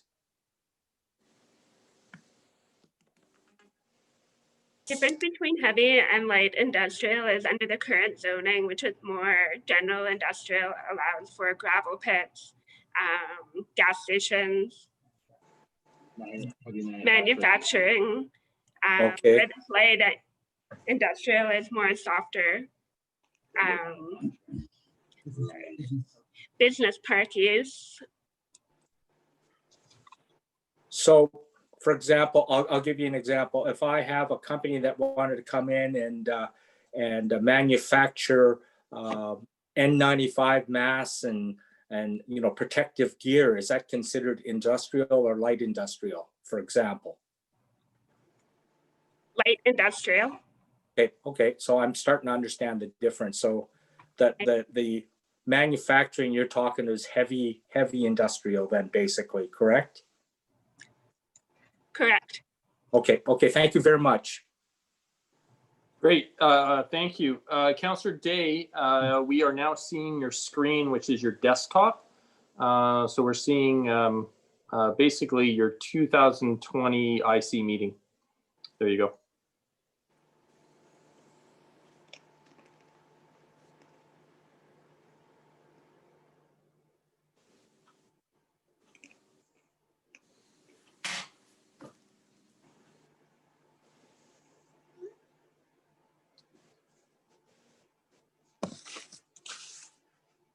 Councillor Day, I'm sorry, I can't see you right now because we are seeing your screen, Councillor Day, and I can't hear you.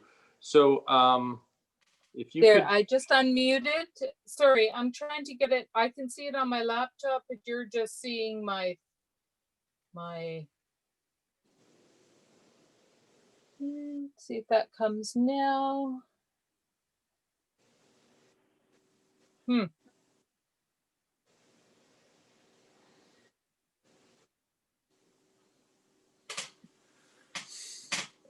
Okay, I give up. I will just have to share with you with my words. I was going to try to show you with the picture because it's easier to understand. But basically, what my concern is that I feel, and I've shared before, that it's very important, the connection between Machosen Road and Allendale Road. And I'm just worried if any of the proposed zoning would interfere with the connection between Allendale Road and Machosen Road. Through the chair, the answer to that is no. Okay, perfect. Thank you very much.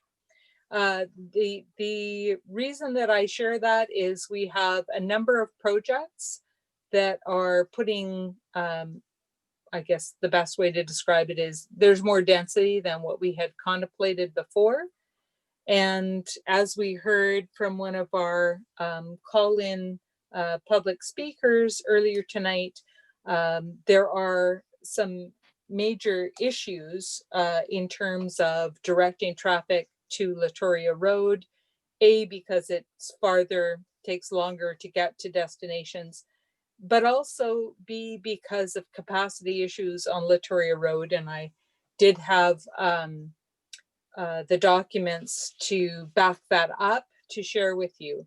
So I have tried to share those by email with you, and you can look at those at your leisure to understand why we're all connected in South Colwood, and the transportation network has to find some way to expand to accommodate the densities that are being proposed in all the developments. I'm not speaking about anyone in particular. And those connections between Wishart Road, Allendale Road, and Machosen Road to VMP are mirror images of that connection along Latoria Road, but with shorter distances because the roads are not as long. It's like a triangle. At the bottom, it's bigger, and at the top, it's smaller. And that makes the connections useful for people trying to get from here to there, regardless of whether they're trying to go for a fabulous meal at our new Oceanside restaurant pub, or they're trying to get to work in a mixed-use employment center. So those are my concerns, and I remain concerned with a lack of a public hearing, because we need to give our public every opportunity to let us know if there's something we haven't thought of or something we're not aware of. Thank you. Thank you. I'm not seeing anybody else, so I'm going to call the question. So this is in regards to the motion that is on the table is option 2, which is waiving the public hearing. I will look for those in opposition. Please raise your hands to the motion. The Councillor Day, Councillor Baxter, Councillor Kobayashi, and Councillor Parkinson oppose, so that motion fails. I will go back to Councillor Parkinson. I would move option 1 of page 7 of the staff report. Okay, thank you. Do I have a seconder? Councillor, sorry, I'm just going to clear everybody's hands because I didn't know who wanted to speak. So seconder, please. Seconded by Councillor Kobayashi. I will clear hands one more time. Councillor Parkinson, did you have any further discussion? Did you want to add? No, only that I think this accomplishes the same thing. Perhaps when we see the report addressing light industrial and residential uses in combination, we may have the comfort to proceed without a public hearing, or we may just proceed as the applicant seems to desire with what he wants to do and just give it a public hearing. So I think it gives us all our options. Great, thank you. I will go to Councillor Kobayashi next as a seconder. He has nothing to add. Just looking for hands. Anyone else wishing to discuss? Seeing nobody, I will call the question. Those in opposition, please raise your hands.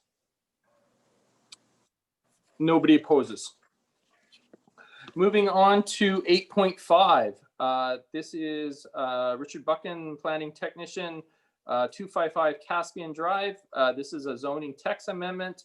Mr. Molnar will be speaking to it. Mr. Molnar. Thank you very much, Your Worship. I'm just going to give me a second to share my screen as well. Where's it gone? Here it is. No, so you can leave it open, unless I'm bugging you. Oh, you're going to vacuum? Yeah, then you should shut it. Okay, so the purpose of this application is to enable a text amendment to the RBCD 5 zone for the property located at 255-265 Caspian. The applicant wishes to develop a multifamily property as duplexes, which means two connected units. Under the existing RBCD 5 zone, only attached housing can be constructed, and attached housing is a greater number than the duplex number. This proposal is ultimately consistent with the Royal Bay Area Plan. So to give you a context of where we are in the land, we're in the northeast quadrant. This is Machosen Road as it goes through here, so you're well within the site development as it sits, and Royal Bay School would be located south and to the west side of the image. Again, this is against the Machosen Road and the park boundaries here, and the intention of this lot is to be ultimately divided into two, and presently through the Royal Bay RBCD 5 area plan, it is considered attached residential. The proposal is to do an attached housing concept plan, largely similar to what you see here. The large factor is that the housing typology for what's considered as attached housing is greater number than two. So essentially means 3 units combined. However, the plan before us is 2 combined units, and so therefore the text amendment would be necessary. So the lands, as you've seen in the previous slide, currently exist as one large lot. And as I indicated prior, the applicant is in the process of breaking it down into 2 component slots, this being the southerly component.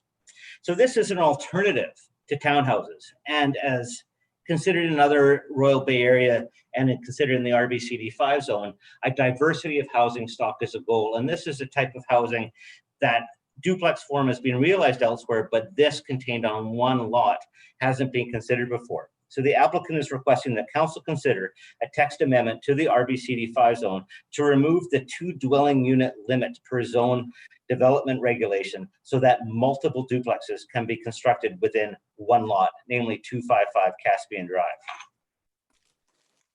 The official community plan speaks to the enhancement of diversity of housing types for a variety of household sizes, income tenures, needs, and preferences, and as well speaks to future housing needs of the Royal Bay community through the development of a range of housing choices to respond to the range of lifestyles and life stages, including opportunities to age in place. The recommendation before council tonight is that council consider recommending that the staff report be received and that we be directed to prepare the bylaw amendment for first and second readings. Council, as this is consistent with the official community plan, may also choose to waive the public hearing on the basis that the amendment is consistent. I and other staff are available for any questions that you may have. Thank you very much. Thank you. Can I for a motion, please? Councillor Day. Thank you. I will move the staff recommendation that we receive the report and ask them to prepare the bylaws, but not to waive the public hearing. All right, thank you. Councillor Parkinson, did you second that? Just confirming. Actually, I was going to move option 2 that waived the public hearing. So. Okay, so I will clear that. Sorry, I will clear hands. It's just you are next in line. So, so do I have a seconder to Councillor Day's motion, please? Councillor Baxter has seconded it. Councillor Day, did you wish to speak to it? Yes, just I think this is a great proposal. It offers an opportunity that I have been asking the developers for some time to address aging in place and to have low barrier housing for people with mobility challenges. So I think this is a great opportunity for them to do that, meet their needs and meet our community's needs. And I think that the holding a public hearing gives the developer an opportunity to showcase their development, as well as gives our public an opportunity to be heard. Thank you. Councillor Baxter, you seconded it. Did you have any comments? No. Okay, I'm going to clear. Is there anyone else wishing to speak? Please raise your hand. Councillor Parkinson, I see you leaning in, so I'm going to guess that it's you. Go ahead. Thank you. I just, I think I recognize the importance of public hearings, and I don't want to be cavalier about waiving them, but they're also an awful lot of work. And what we're talking about is some words in the zoning bylaw that says attached housing means 3 or more. And here we've got attached housing that's 2 or more right next to another 2 or more. It just really seems to me incredibly straightforward. And I think holding a public hearing just puts a lot of people to a lot of unnecessary effort. I can't myself see anybody really making a significant difference between triplexes and duplexes in a development. And so that's my thoughts. Okay, thank you.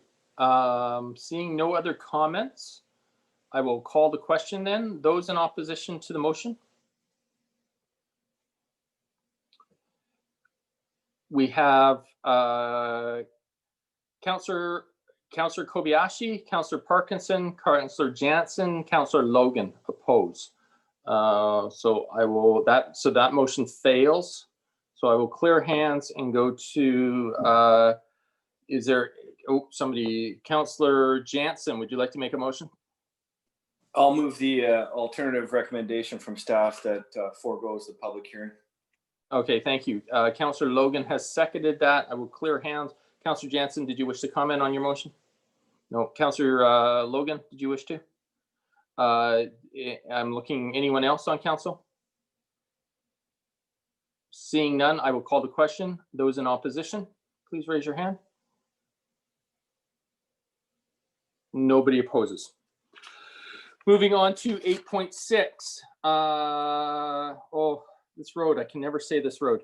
76 Kaluta? Walta. Walta. Thank you. And thank you, people. There will be a test. My pronunciations are very poor. Mr. Molnar is available for questions. This is in regards to requests for various frontage improvements. Mr. Molnar, did you wish to comment at all? Thank you very much, Your Worship. There is no PowerPoint with this report tonight. I am available for questions, and if you'd like, I can quickly go over the recommendations or just let it stand. I think we'll let it stand, and I will go to council if they need an explanation. Councillor Jansen, did you wish to make a motion? I'm happy to move the motion as suggested by the report. Okay, so Councillor Jansen, staff have just pointed this out to me. So the second line in the presentation that's in that DVP 20003 for 763. Help me. Walta. I don't know why. Be considered or issued. Sorry, it should be either issued or denied. So I'm assuming you are going with issued. Like. Yes. Okay, thank you. So that is the one correction for everybody. So the second line or the second paragraph, the word considered should be removed, and the word issued should be included. So with that, I will go to discussion. Councillor Jansen, move that. You didn't, no, it would be Councillor Day next. Councillor Day, discussion. Thank you. The table on page 5 of 10 of the report lists that the road width to the center line by our bylaw was required to be 6 meters, but we're only getting 3.5, and that it was supposed to have concrete curb and gutter and sidewalks. It has neither of those things. Could staff speak to relaxing that, whether that's in their opinion necessary or not? Thank you very much for the question, Councillor Day. The staff have considered the recommendation that's put forward before council today. I'd like to draw attention to the page before that table where it speaks to Qualta Crescent, and it speaks about the transportation master plan and the intent of the transportation master plan. So when staff were reviewing the recommendations and the approach here, what we did is we looked at the large area of Qualta as it exists.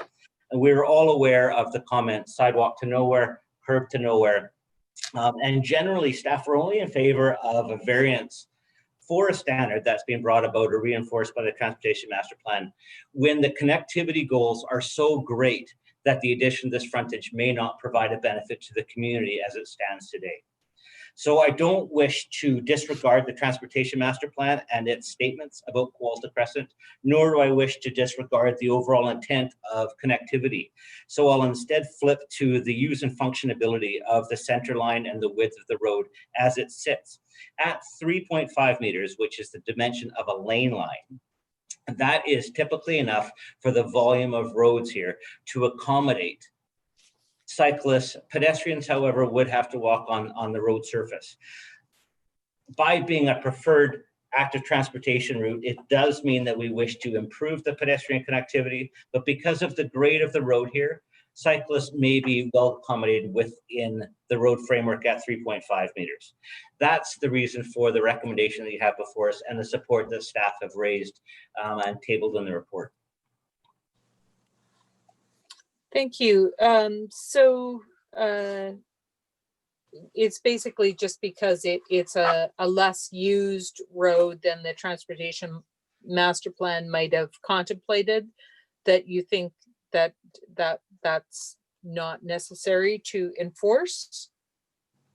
Is that what I understood? As we bring forward and bring updates to the Transportation Master Plan and updates to the Development and Servicing Bylaw through the next years, we're going to notice road segments that may have been blanket captured in the Transportation Master Plan. Cul-de-sacs, for example, very often call for special bike treatments. This is not a cul-de-sac. It has been identified as a connector node. And I do believe that the Transportation Master Plan is correct in that goal and derivative. By being a downhill segment, though, there are options, and the addition of other areas of lacking improvement, maybe we wish to start at the bottom of the hill first, and this minor segment of frontage is not going to overtly negate the intent of the Transportation Master Plan.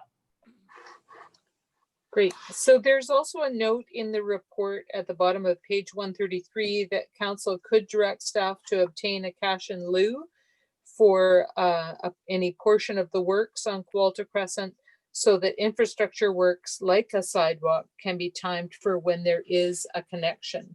So since this is going to eventually be a connection, would it make sense to ask for a contribution towards the sidewalk for a future built sidewalk? The chair, that is why that option is presented that way and not part of the recommendations.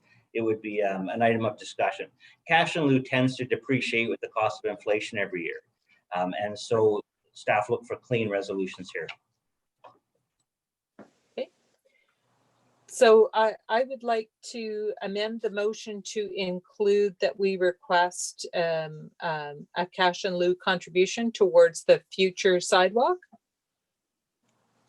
Okay, I'm just going to hold on 2 seconds. I just need to write down everybody who's on the list for the main motion. And then I'm going to clear hands, and then I will go to the amendment. Okay, so Councillor Day has made an amendment. Excuse me, point of order, Your Worship. Certainly. I'm not sure what exactly was moved here. So, I mean, I'm looking on page 6 of 10, and we have options 1 through 7. I think we're talking about 1, 2, 3, and 4, with possibly number 3 to be amended to ask for an amount in the cash in lieu. Is that correct, or what has what? Where are we? Sorry. So probably the best, Councillor Parkinson, if you go back to the agenda, the first 2 pages. And then if you look under 8.6, you'll see the motion that Councillor Jansen moved what's in the agenda as the recommended. Thank you very much. Okay, I'll try to stay on track now. Okay, so I am still, so that was Councillor, sorry, I'm going to clear hands just for a moment. I'm looking for a seconder for Councillor Day's. So Councillor Logan has seconded it.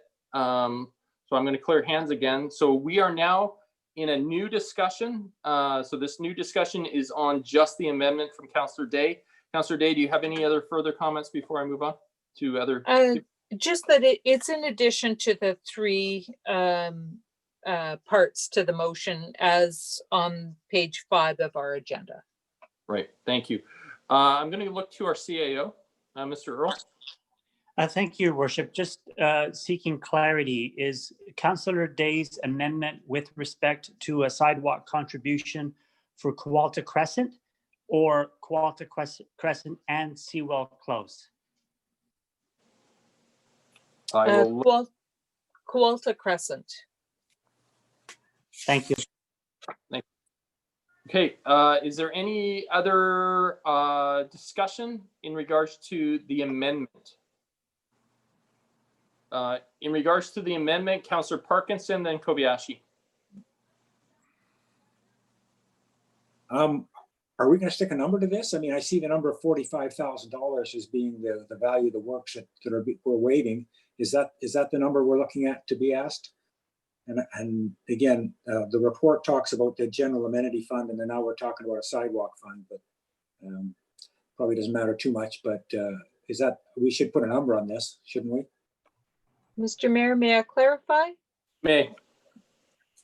So when we ask for a cash in lieu contribution, we don't set the number. That's a negotiation with the property owner that staff will conduct.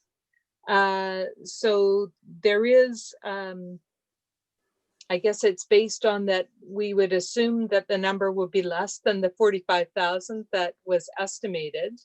And there are a number of deposits held in the city of Colwood for future sidewalk development, so that rather than building a small piece of orphan sidewalk, we collect the money so that when the whole parcel gets done, we have a deposit in place to contribute towards the development at a later date. So I'm not suggesting that we build a sidewalk to nowhere. I'm suggesting that we collect some money towards the sidewalk consistent with what would have been required under the bylaws, but we're not asking them to do that at this time. We're simply asking for cash in lieu of doing those works, which is held on deposit with the city until we're building a sidewalk, and then it gets used for that portion.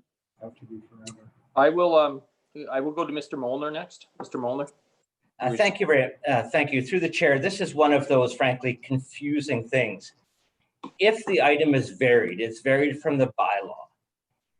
Council is choosing not to vary it for the bylaw, which would typically be a staff function to then opt for cash in lieu or not. A contribution to the amenity policy is not appropriate in this case. Those are captured at the time of rezoning. So what I'm hearing from council is we're not varying the bylaw, and you'd like staff to work with the developer on perhaps achieving cash in lieu option. The developer in those instances does have the option to say, forget it. It's cheaper for me to build it. I'll build it. Thank you very much. And then staff would work with that. Just as Councillor Days pointed out, it's not a negotiation with the developer. It's costed by the engineer. The developer looks at that cost as assumed with inflation and markup and engineering contingencies, and then decides if they can build it for less or not. And then that discussion is typically with staff and won't come back to the council table. So the question is either to vary it or not. And then with the statement that I'm hearing, which is do not vary the sidewalk portion, I do clearly hear that you'd like staff to work with the developer to achieve the best results, and we will take that and achieve that end. Okay, thank you. I will go to Councillor Kobayashi. Okay, thank you. Actually, that sort of answers my question, but I was just going to ask Councillor Day, why Kowalta only and not Sewell Close? I mean, it's both frontages, is it not? So wouldn't it be both? I'm a little confused here. Well, it is both, but because it won't be used right away, I thought it was fair to ask for a contribution towards one of them. Okay, Councillor Logan. Thank you, Worship. For me, it's all about equity. So we just required a couple of landowners to build a significant portion of sidewalk along Milburn for a 2-lot subdivision, no different than this, and also a portion of sidewalk on Lagoon Road.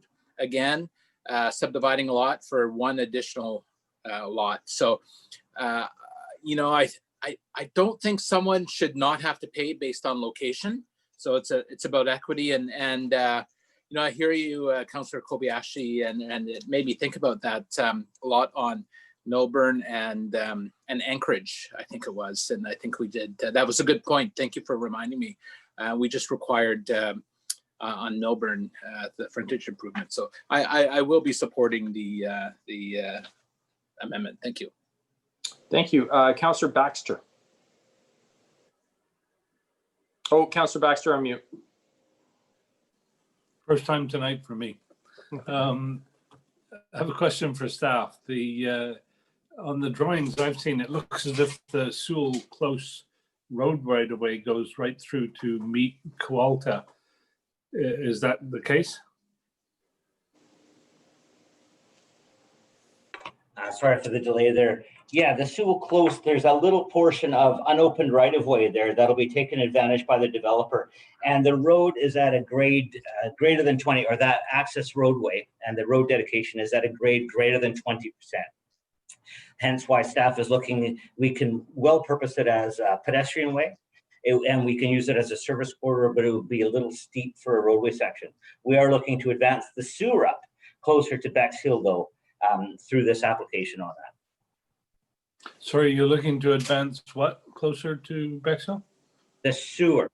Okay. Well, as part of the utilities that will be extended with this development. So there is a right of way all the way between Coalta and Lower Sewell, is there? That's correct. So Sewell, so in between Coalta and Sewell, there is a dedicated road that is not being dedicated, provided by this developer. It existed prior. It provides one of the frontages for the lots. So that portion of undeveloped right of way is at a grade greater than 20%. And generally 12% is, the allowable limit for a municipal street that can go up to 15%. So 20 is a serviceable access route. It's a serviceable utility corridor. And that's what forms up the recommendations from staff in that small portion. Sewell, the other portion, which goes to the cul-de-sac end and terminates at the Langford border, essentially, as raised by Councillor Day, it has a terminus, and the volumes will be low, and that's why Bexhill is the focus and of the considerations for sidewalk and that connectivity goals. But the unopened right-of-way will be partially opened, and then trail connectivity will be achieved by the recommendations that we see here. Sorry, trail connectivity? That's right. We're having in the report, when it speaks about that connection between Coalta and Sewell Road, the connection being the unopened right-of-way that is Sewell Close. That's the portion of right-of-way that's at 20+%. And where the plan for the developer is to include pedestrian connectivity to the point and limit of his property line along that portion of unopened right-of-way. And so he's going to develop a specific pedestrian intent that we can add on to, as well as extend the sewers up to Bexhill, which is the last limit of sewers that we need to get up to that Bexhill land area. Okay, so we could eventually build a stairway from Sewell to Coalta. Very much so. A huge loop of road. Yeah, very much so. But as well as that, it would be more, as well as that, Michael, because thank you for that stairway. We're also looking at the sort of gravel surfaces that'll provide enough tactile support to even do a trail on 20% without staircase. We might be able to meander it a little bit too. Okay, thank you. Thank you, Councillor Parkinson. Okay, so I think I understand. Sewell Close is sort of an unusable road right of way, but it's a right of way that he's going to use and improve a little bit for access to his lot. And so I'm perfectly happy with that. Coalta, he has an obligation under our bylaws to do a bunch of work that doesn't really make any sense at this time. So the question is, what do we do? I just would like to make sure clear with staff, because they had mentioned things like the developer has the choice. He can do it if he thinks it's worth the trouble, or he can just write a check. Councillor Day has said, well, maybe we don't want as much money as the 45,000 he'd be saving. And she's talking about the sidewalk fund. Are we going about this the best way by approving Councillor Day's motion, or should we be varying or unvarying things? I'm a little confused. Through the chair, Councillor Parkinson, I believe that well, it's tough for me to answer that question. So that is exactly why the report is for the council to consider, with the framework of the Transportation Master Plan, which is cited in it, and the merriment of where we're going to be extending works and services in the near future. It's not intended to be a negotiative point. It is the value that it is, and it's either varied or it's not. And so I'm here to answer any questions that can help provide the clarity for this and for the consideration that I may.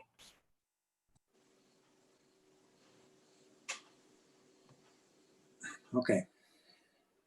that was a very nice pregnant pause. Yeah, Mr. Parkinson.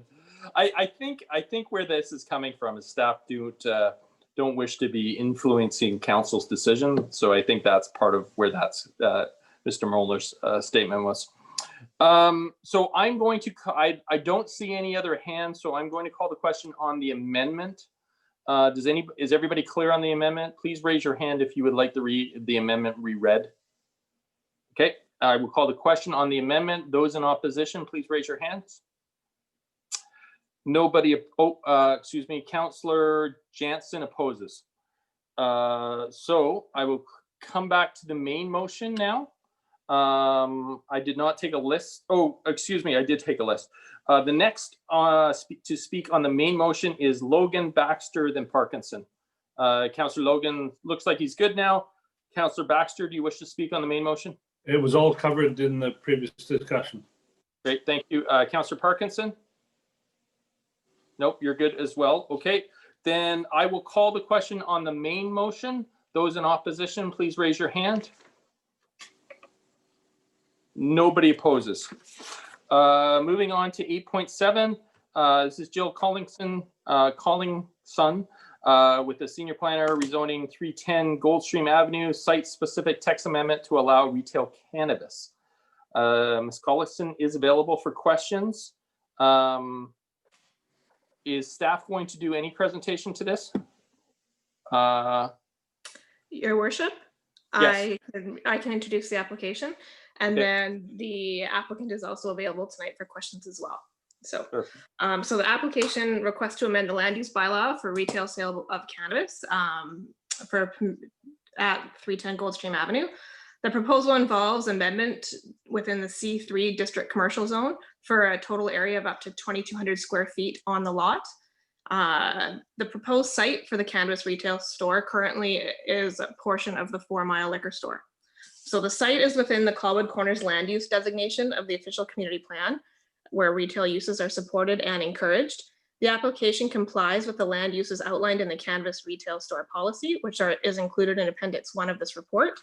That policy also requires analysis of separation distances related to school, other permitted retail cannabis stores, and or parks, playground facilities. So in Table 1 of the report, as well as Appendix 2, there's a summary of distances. So the closest school is John Stubbs at 735 meters away. The closest cannabis retail location is currently proposed right now, which is at 310 Whale Road, and that's 363 meters away. And the closest playground or park facility is West Shore Parks and Rec at 319 meters away. So the cannabis retail store policy also requires that the applicant hold a public meeting prior to proceeding to you tonight. They did so on July 31st and have included a summary of their public meeting as an appendix to the report. I'm here for questions, and as mentioned before, the applicant is also available. Thank you. I will look for a motion first before we go to count for discussion. Councillor Jansen, do you have a motion? Thank you, Your Worship. I'll move the recommended motion as presented, and I'd like a chance to motivate. Sure. Look for a seconder and I'll come back to you. Councillor Kobayashi, your hand is up. I'm not sure if you were going to second that or not. Did you want to second that, or do you're okay with seconding it? Okay, thank you. I will go back to Councillor Jansen. Go ahead. Thanks. I don't think we need to spend a lot of time on this. Quite frankly, I see, I've had a good look at it. This is a well-regulated industry with a lot of checks and balances, and all we're considering here is permission to open this store here. It meets with provincial guidelines as far as distance between stores, which is one thing I checked there, and as specified by Jill. So I think the risk to us as a community is minimal in this particular instance. Thank you. Thank you. Councillor Kobayashi. Thank you very much, Your Worship. Who would have ever guessed I would have seconded a motion like this? Oh my goodness. But anyways, my question is just from a school point of view. You said that the closest school is École John Stubbs, but do independent private schools count as schools? Because you got one a lot closer, the one down beside Royal Roads there. It is a lot closer. Brooks, yeah. Could someone answer that question? So through Your Worship, we do as the crow flies effectively. So if you consider as the crow flies from a measurement perspective, the property line to École John Stubbs was technically closer. So it was the one that was reported upon. I can always follow up following the meeting with the distance to Brooks for you. Great. Thank you very much, Joe. I'm not seeing any other hands, so I will call the question. Those in opposition to the motion? Seeing none, the motion passes. Moving on to 8.8. This is Brent Molnar, Director of Engineering and Development Services regarding the BC Transit Frequent Transit Network implementation. Thank you. Excuse me. Mr. Molnar, did you wish to introduce it or? Thank you very much. The intention of this report is to make sure that council is aware of we're moving on the BC Transit Implementation Plan. And this is the plan that stretches essentially from Goldstream north into View Royal. There is some impact on some properties and we're looking to reconfigure the Waiver intersection. So BC Transit is out with the engagement plan right now and plans to return to council. In the letter that's attached to the report and is cited in the report, it states that BC Transit will be returning in September. That's based on the intention as stated from BC Transit. However, I'm not sure if they've been scheduled onto the near-term agenda. And so as Transit continues with their engagement profile, staff will work actively with them and corporate services to ensure that it's promptly placed on the agenda to ensure that council stays informed. I'm here to answer any questions, but we are out on the engagement process now. Excellent. Thank you. May I get a motion to receive that report, please? Moved by Councillor Parkinson, second by Councillor Logan. Clear hands. Is there any discussion? Seeing none, I'll call the question. Although any in opposition, please raise your hand. No one opposes, so that motion passes. Thank you. Moving on to 8.9, this is West Ocean Boulevard parking and pedestrians. Mr. Nyhouse is available. Will he be introducing this? Thank you, Your Worship.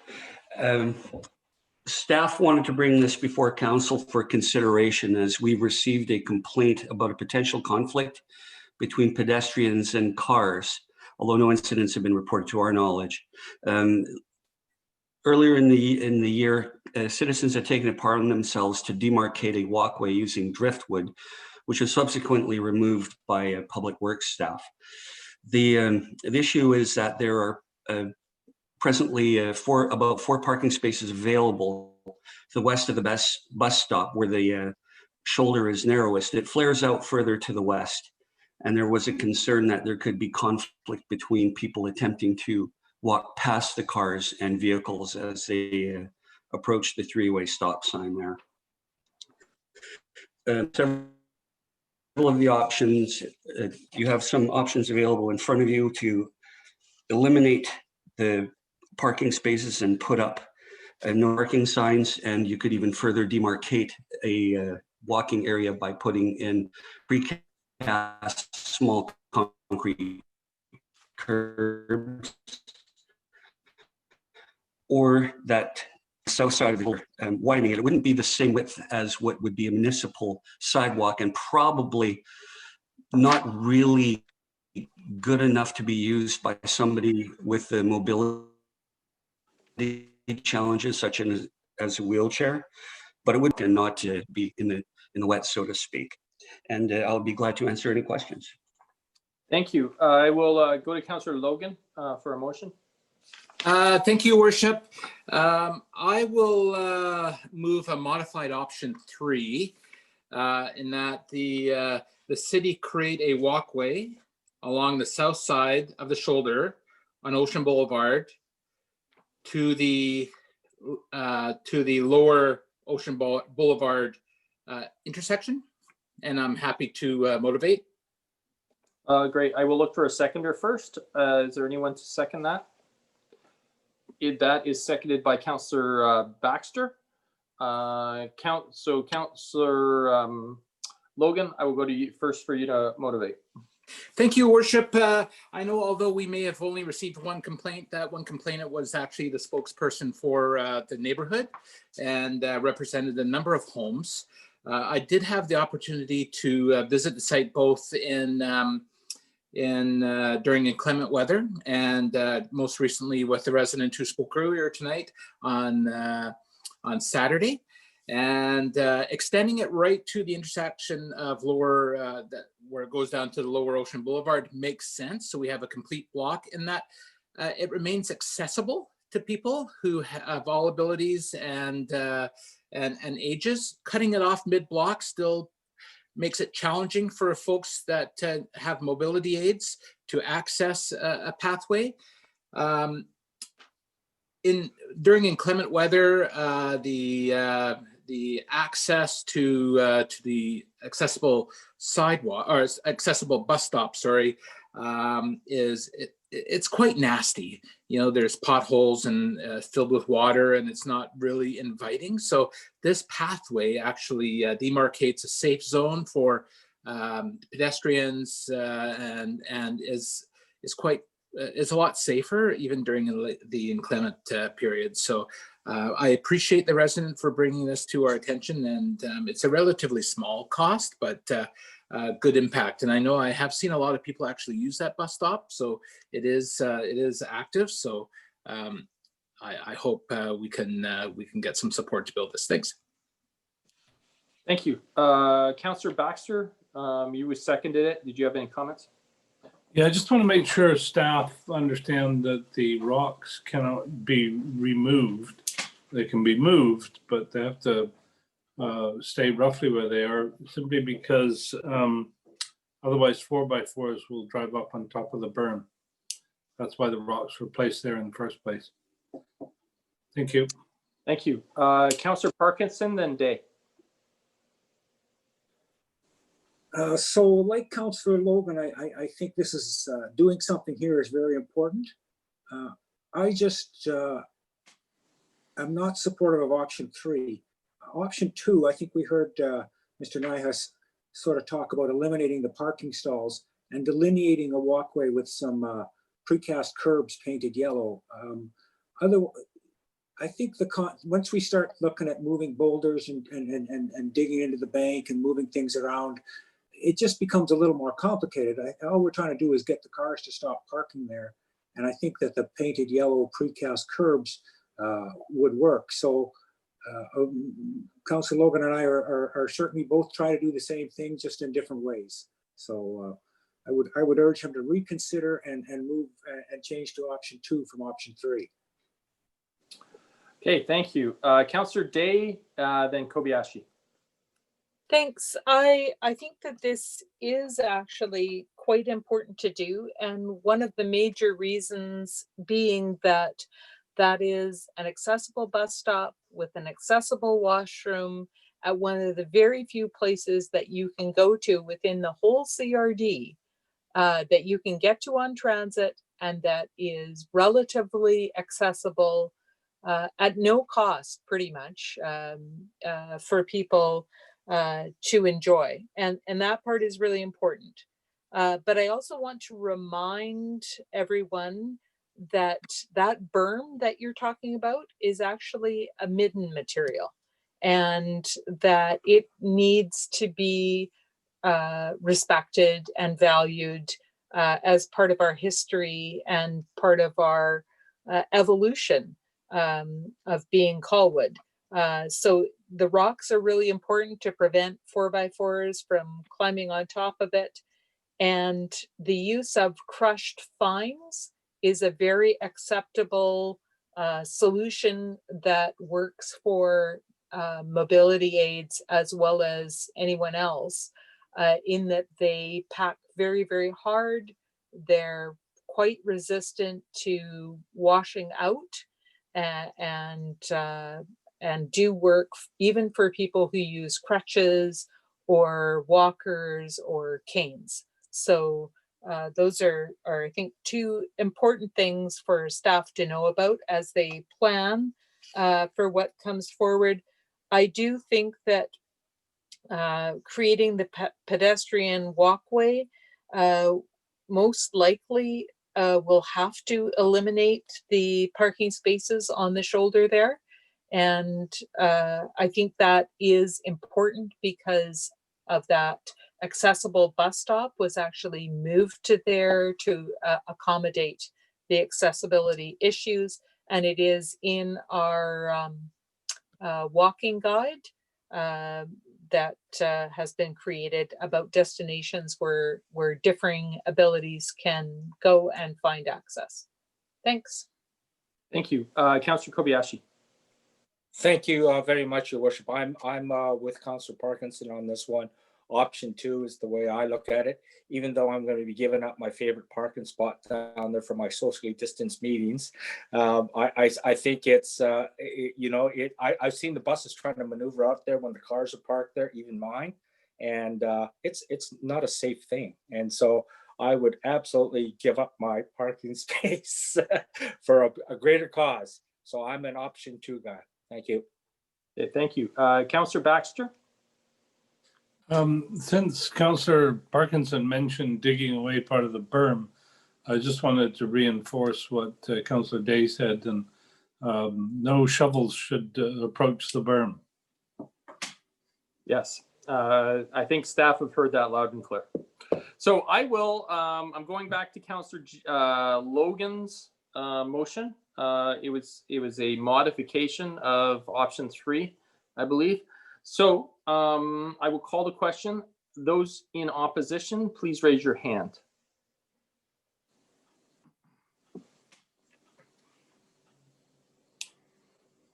Councillor Kobayashi and Councillor Parkinson oppose. The motion passes. Moving on to 8.10. This is in regards to on-site recreational vehicle parking in Colwood. Mr. Nyhouse, did you wish to introduce this? Thank you, Your Worship. Staff wanted to bring this before council. We've had numerous complaints about recreational vehicles basically using city streets and boulevards as de facto campsites. The number fluctuates, but for example, today on Aldine, there were 4 vehicles parked there that were obviously camping. Under the current traffic and highways bylaws, somebody can park on a city street for 72 hours at a time. And all it would take for them to reset the clock is to move their vehicle a few inches. And the people who we would refer to as our RV campers know this and fully exploit it. Just a couple of notes with regards to signs. If we choose signs to regulate the on-street parking of RVs, what this will more than likely end up with is a chase through the neighborhoods of Colwood, us planting signs, following them as they go. So staff, we're looking at more of a comprehensive approach to this by amending the bylaw to prohibit parking of RVs on streets, but in giving the option before council to recognize that residents of Colwood do own and enjoy RVs, and in some cases cannot park them entirely on their properties and do have to rely on the road and boulevard in front of their house while they're preparing for an excursion. I'm available to answer any questions. Thank you. Just before I look to a motion, Mr. Nyhouse or Mr. Earl or anybody else in staff who might be able to comment, can you please comment on this in regards to COVID and the regulations that the province has had in regards to evictions and homelessness and so on? Are we good to go just in regards to any provincial regulations around COVID presently? Or would these need to be modified until such time as the COVID emergency has ended?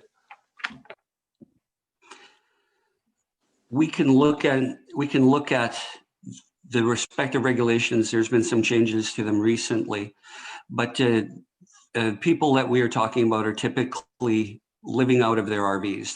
They've been displaced from Victoria and other locations where they've also regulated them. I believe Dallas Road is one source from where these folks have come from.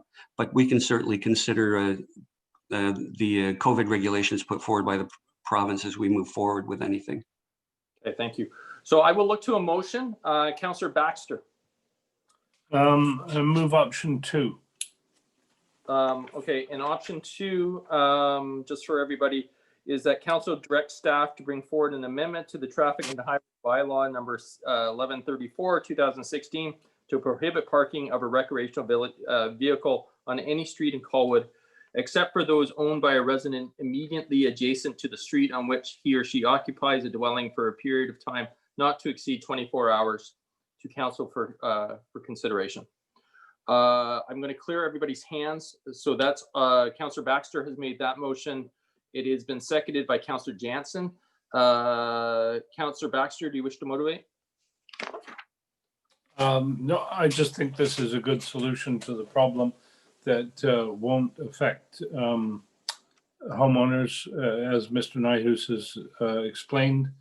And if we run into problems where people actually need more than 24 hours, we can always do a small amendment to the bylaw, which won't negate it. Thank you. Thank you. Councillor Jansen. Thank you, Your Worship. I think this is well needed within our community, and technically speaking, these people do have a place to hang their hat within their RV. We just object to where they're parking it sometimes. The only other additional thing I wanted to say was for James was that, I mean, I see the potential for some combination with the signs here in some of our more frequent areas, like down Aldine or like down past Belmont Park there.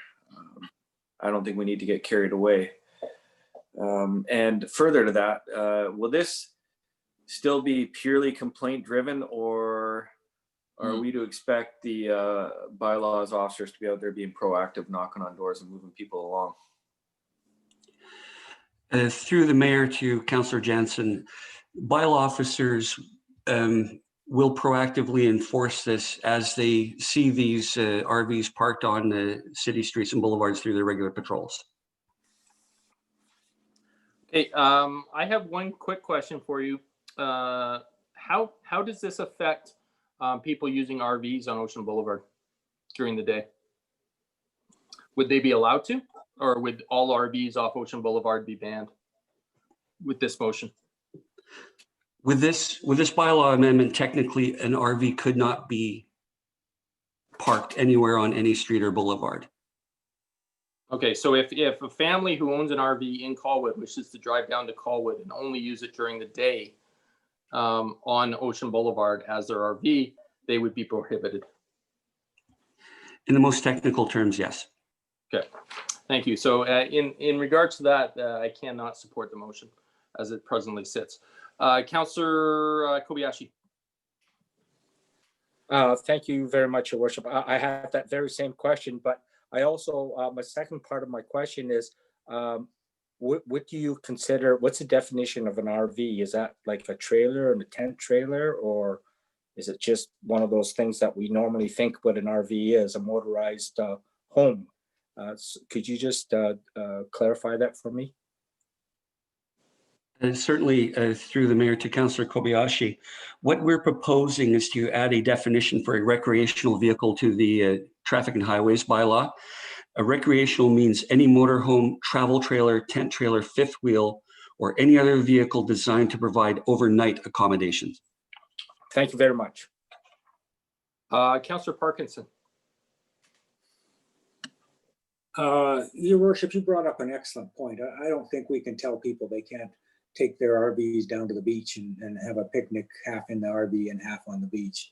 I'm just wondering if staff has a solution to that.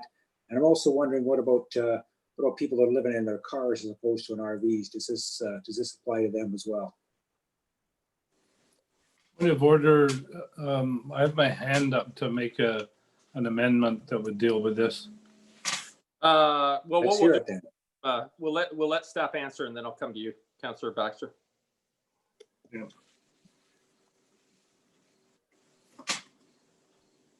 Through the mayor to Councillor Baxter, would you repeat that, please? I'm just had my hand up to propose an amendment to make an exception for the Ocean Boulevard during daylight hours. Thank you. So Councillor Baxter will make that motion in a moment, but perhaps Mr. Nyhouse, you could address the question in regards to Councillor Parkinson, in regards to people living in their cars. So it's not considered an RV. How is that being dealt with? Through the mayor to Councillor Parkinson, a car would not meet the technical definition of a recreational vehicle. Okay. That looks like Councillor Parkinson muted himself, so it sounds like that was adequate. I will then go back to Councillor Baxter. Did you wish to issue an amendment to your motion? Yeah, I think I may have misunderstood what Councillor Parkinson said, but in response to your worship's own concern, I would move an amendment to that a second exception be made, and that would be for RVs along the beach section of Ocean Boulevard during daylight hours. Great. So since you're the mover, I'm going to assume that that's a friendly amendment. So I believe it was Councillor Jensen who seconded that. So Councillor Jensen, are you comfortable with that amendment? You are. Okay. So I'm not going to have an amendment in main motion. We'll just incorporate that into the main motion. Is there any other discussion in regards to that? Seeing none, I will call the question. Those in opposition, please raise your hands. Councillor Day opposes. That is 8.10. So now moving on to bylaws. This is Dennis Carlson, planner, Royal Beach, bylaw number 1700-04, official community plan amendment, first and second reading, and bylaw number 1837, land use amendment, Royal Beach, first and second reading. Excuse me, Mayor, could we get a 2-minute health break? 2 minutes? Yes, we may. So it is exactly 9 o'clock. So if we could please come back at 9:05, that would be great. So we will recess for 5 minutes.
Okay, it is 9:05. Unfortunately, I can't see, I can see rest of council. Let's see if everybody's back yet. Councillor Baxter's doing a magic trick with his, I don't know what. There we go. We're just waiting for Councillor Day to come back. Oh, and Councillor Jansen. Councillor Jansen's back. Councillor Logan somehow disappeared. Oh, there he is. It's only 9 o'clock and we're getting a little punchy. Councillor Day should be back any moment. So let's move forward. So we are at 9.1, which is bylaws. So I will, Mr. Carlson, did you want to introduce? Thank you, Your Worship. Just getting screen shared here.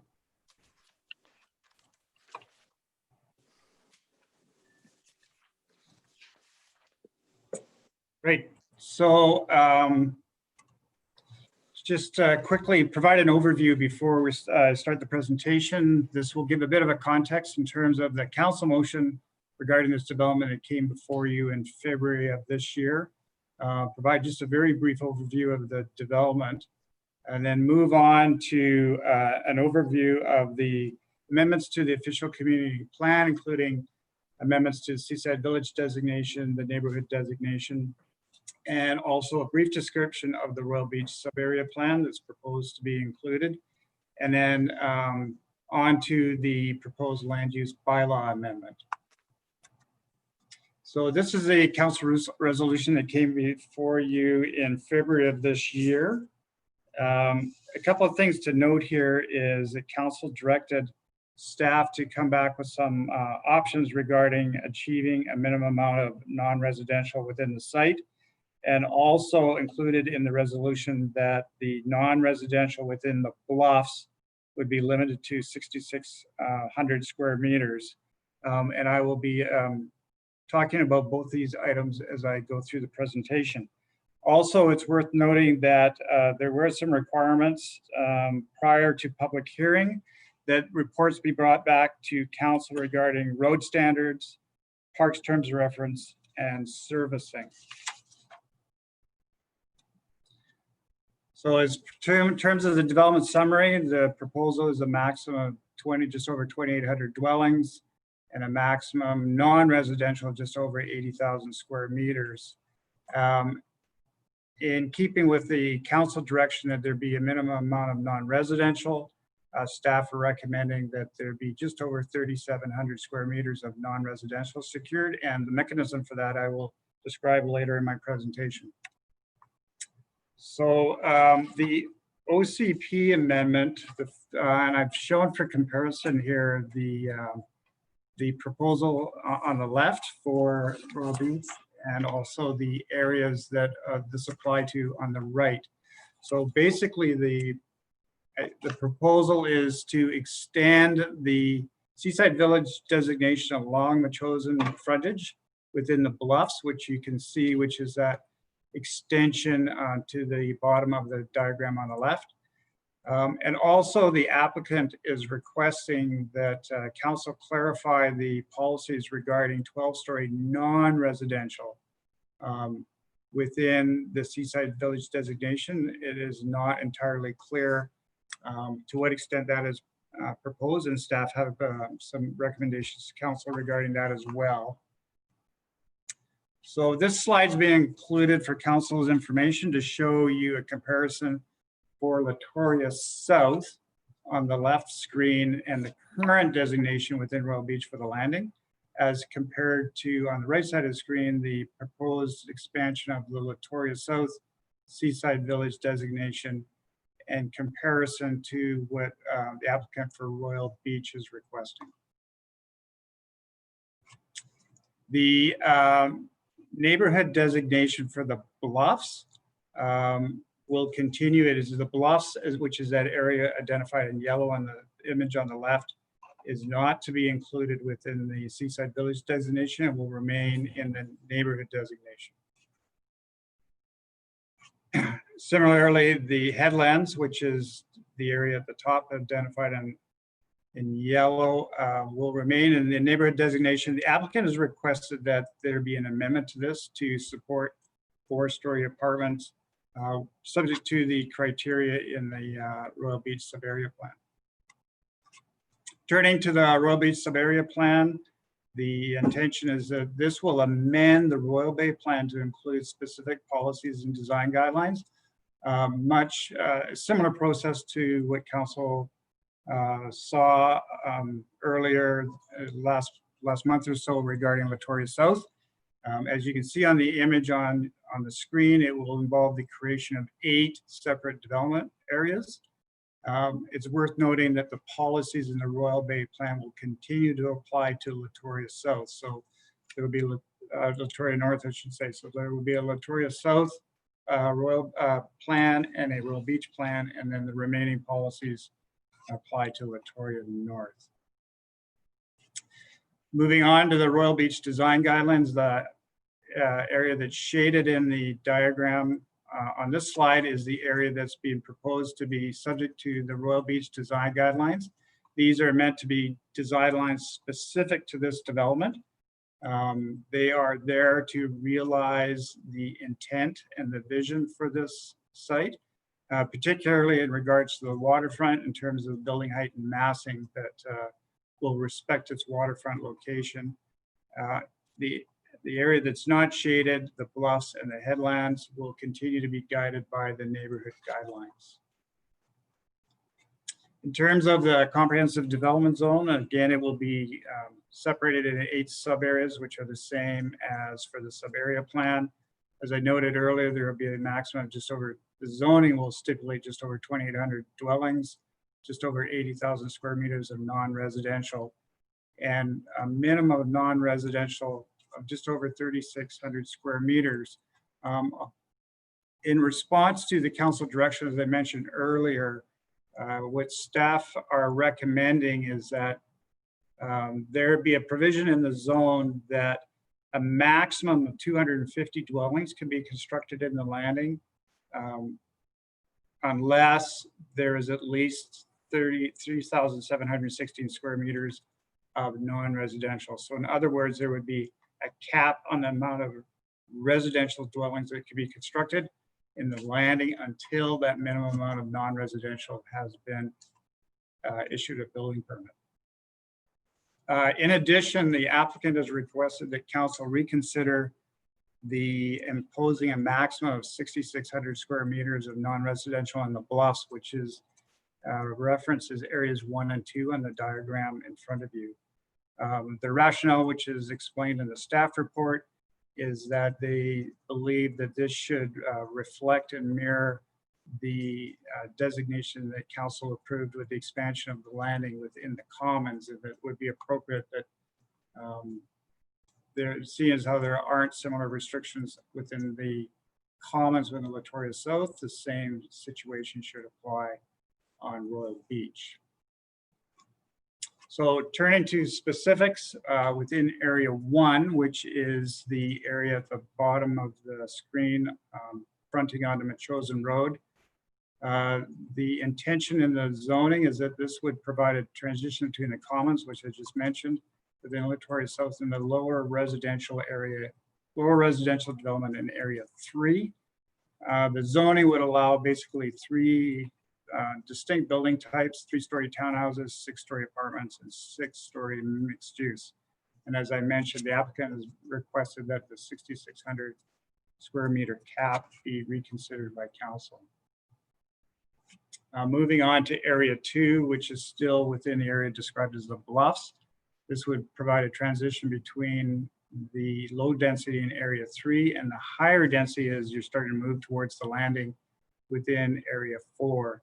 Again, the building types would be primarily 3-story townhouses, 6-story apartments, and 6-story mixed use. Area 3, which is the last remaining area within the bluffs, would be primarily low residential, meaning 2.5-story single family or duplexes, with the provision to also develop for 3-story townhouses. Moving closer to the landing, and actually it's within the landing designation, Area 4 This is now permitting a range of residential and non-residential as we start to move into the commercial core of Royal Beach. Building types would be 3-story townhouses, 12-story apartments, and now starting to introduce the mixed use in terms of 6-story. It's worth pointing out that this is also the potential location for a passenger ferry terminal. Area 5 within the landing, again, a range of residential and non-residential densities are starting to pick up a little bit here. Again, primarily 3-story townhouses, 6-story apartments, and 6-story mixed use. Area 6, which is fronts onto the Machosen Road. For you, those of you familiar with the site, it's basically the area at the bottom of that slope on the site. It's the focus of the residential and non-residential, including potential institutional uses. Here, the major building types would be 3-story townhouses, 12-story apartments, 7-story mixed use. It's area 6 where the applicant is requesting council consider the ability to permit 12-story non-residential buildings. And as I mentioned at the outset, Seaside Village designation does support commercial, but it's lacking clarity on the height and the built form. So we're asking for some council consideration on this. Moving on to area 7, which is the headlands. Again, this is predominantly low density residential with some limited apartments, as I mentioned at the outset, primarily 2.5-story single family or duplexes, 3-story townhouses, 4-story apartments in limited areas, and it would be subject to the provisions and the policies in the Royal Beach sub-area plan. Area 8, we have worked very closely with the applicant with the intention that as much as possible, we would ensure that the built form of buildings and this prime part of the waterfront, which is really the focus of the public in terms of enjoying the waterfront and the amenities that will be there, that this will be a fairly restricted development area. Use is primarily retail and marine related, and the building types would be limited to 3-story commercial retail. Lastly, the staff recommendation, as you can see before your screen, is that the bylaws as presented be given first and second reading, including both the CD zone and the OCP amendment, and that the external referral process be also endorsed by council. Staff have also added a further recommendation that staff proceed with the necessary amendments to the land use bylaw regarding the Crown Forest shore leases. There are 2 Crown Forest shore leases that front onto this site. Staff are recommending that we look at amending the current zoning, which is A1, which is a rural residential zone, and come back to council with some options around how these could be rezoned to include uses that would be more appropriate to a marine activity and marine related. Finally, staff have provided some options regarding the applicant's request. First of all, to have council support the notion of 12-story non-residential buildings within the landing, specifically with area 6, and also for council to reconsider the limit of 6,600 square meters of non-residential within the bluffs, specifically areas 1 and 2. That concludes the staff presentation. Thank you. We do have Georgia Desjardins, asset manager for Seacliff Properties, who is going to be doing a 5-minute presentation as well. Actually, I think what I'll do is I'm going to let that presentation happen. I see somebody's hands up, Councillor Day's hands up. I'm going to let that presentation happen, and then we'll do questions for everybody before I look for any type of motion. Because I think there's going to be a fair amount of questions. So I don't want to have a motion and then speak to the questions. We'll have questions, but we'll let the other presentation happen first. Great, thank you, Mayor Martin. Good evening, Mayor and Council, and thank you very much for the opportunity to speak about our exciting project this evening. As mentioned, my name is Georgia Desjardins, and I am the Senior Asset Manager at Seacliff Properties, the owner of Royal Beach, and I have the great pleasure in overseeing this project. I did want to mention that also on the line this evening are a variety of our team members, including Jim Hartshorn, Tanisha Everetts, and Niall Peltiel from Key Corp, Jay McIntyre from Thurber Engineering, Nadine King from Watt Consulting, and Richard Ramirez from On Point Engineering. So we will most definitely be available to answer any questions that you may have. So collectively, we've been working very closely with staff over the past number of months to get us here today. So I did first want to start by thanking them for all of their hard work to date. This is a large scale, complex project, and so we do very much appreciate all the work that's gone into it. I also wanted to take this opportunity to just add a few additional words in addition to the great overview that Mr. Carlson has already provided. So the bylaw amendments before you tonight for consideration are not materially changed from what was before Committee of the Whole back in February of this year.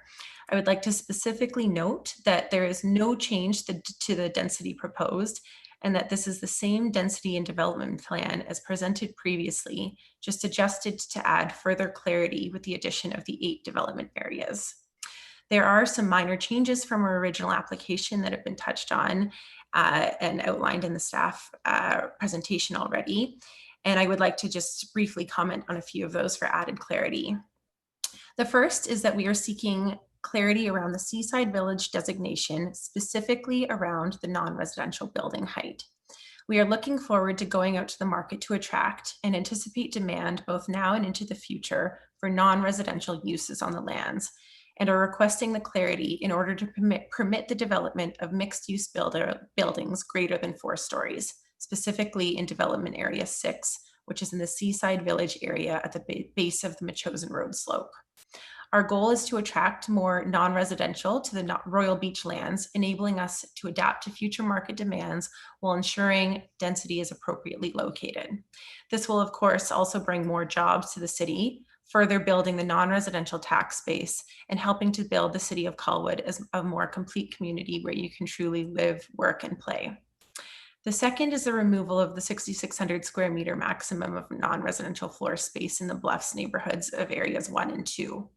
The increase in non-residential square footage now permitted in Latoria South has made planning and predicting the non-residential segment for the Royal Beach property difficult. We're requesting that this maximum be deleted, as this area is intended to provide a transition between the commons at Latoria South and the residential development at Royal Beach, particularly in this neighborhood, which acts as the east frontage to the Machosen Road corridor. Removing this maximum gives us the flexibility to locate potential non-residential density on Machosen Road and respond appropriately to the permitted density on the western frontage.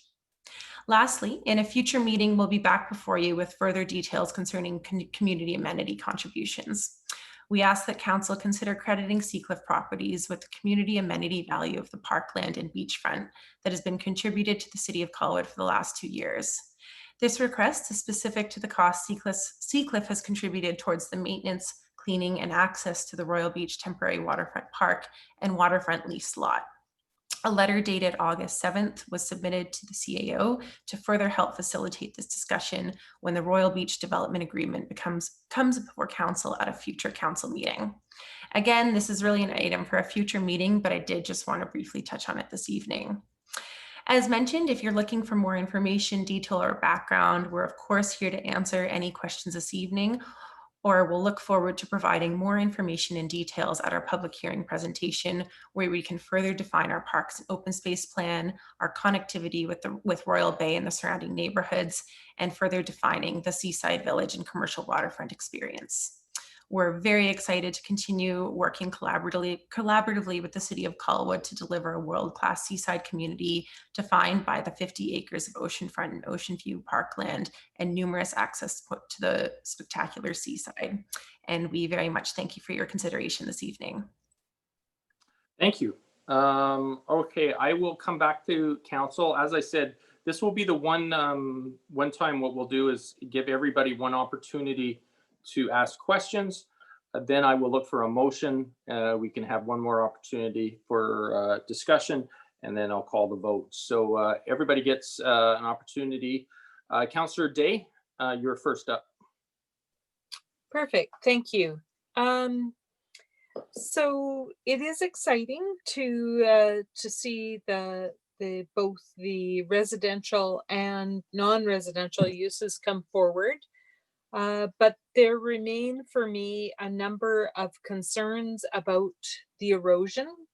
And I am looking at, I'm sorry, I wanted to be able to share these documents with you in a better way.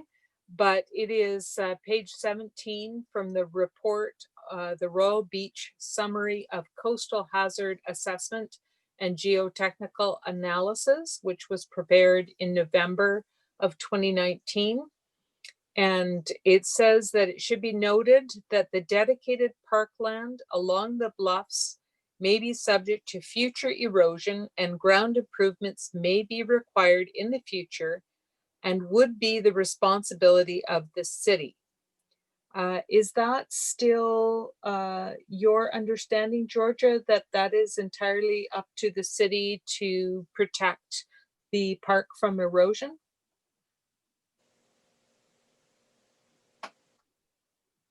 Thank you for the question, Councillor Day. So the intent of our application would be to dedicate the 50 acres of parkland that we're proposing over time so that it would transfer in ownership over to the city of Colwood to act as the owner over time, yes.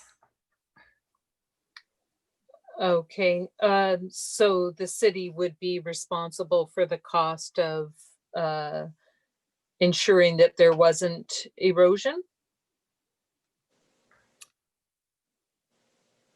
Well, I mean, I think the erosion, the approach to the shoreline is really a city decision, whether you want to, of how you want to approach that. We've done a huge amount of work with a number of our consultants, including Northwest Hydraulics and Thurber Engineering, to understand the impact of the shoreline with our development. And we will absolutely be ensuring that our development is set well back and sort of future-proofed to ensure appropriate setbacks going forward. Thank you. So in that same report, there are additional financial implications for the city associated with the parkland dedication. And it did say that they could be considered at the rezoning and the official community plan amendment application. The proposal included parkland dedication within the area that is expected to be impacted by shoreline recession, and it will likely require relocation over time. So I just want to make sure that we are all understanding that the beautiful waterfront is currently and will continue to be under threat. We don't have any answers for that, and I do have pictures to share with you, which I've shared by email actually, of the changes in the waterfront from 2016 to 2013 to 2016. So in 6 years, we did see the narrow treed strip at the waterfront showing significant signs of being inundated with washouts. So I'm just concerned with the viability, and I have some concerns with the heights of the buildings proposed, given that both seismically and erosion wise, the property may be significantly impacted. Thank you. I'll end there for now. Thank you. Councillor Parkinson. Thank you, Your Worship, and thank you for the presentations, both Dennis and Georgia. I guess what Georgia said called this a large-scale complex project, and it certainly is, and undoubtedly the largest, most exciting project any of us will deal with probably. So that's great, but I think we would be unwise if we didn't approach it with just a little bit of trepidation. 2,850 units on that site is an awful lot of units. Probably achievable, but we need to be careful. I have a number of concerns, about traffic and servicing and stuff, but I'll wait on those. I understand we're getting road and infrastructure and parks reports before this goes to public hearing, so that's good. I share Councillor Day's concerns about the sediment ponds, and just a little concerned that the report that we had seen before did talk about the ponds and building on them in some areas and stabilizing them in others. And I think that the concept of the city lands that either would come from the province or part of the setback we receive and parks from the developer, I think the risk to those lands from sea level rise and from seismic events probably do rightly fall to the city over time as we own them. I'm not sure that the risk to the lands from sediment in the old sediment ponds does rightly fall to the city, though that's part of the landowner's concerns. My understanding was that the ponds, the sediment ponds that extended to within the area of the seismic setback land were to be stabilized so that they would be stable under a seismic event and not subject to sea level erosion. So if that's not the case, I would suggest that's a fairly serious change from at least my understanding. And I think we need to, as a council, fully understand what the implications are, what we're being told here tonight. So we need to get to the bottom of that. We've heard it from others, and I've said it before, the overarching vision for this project really needs to be put out there.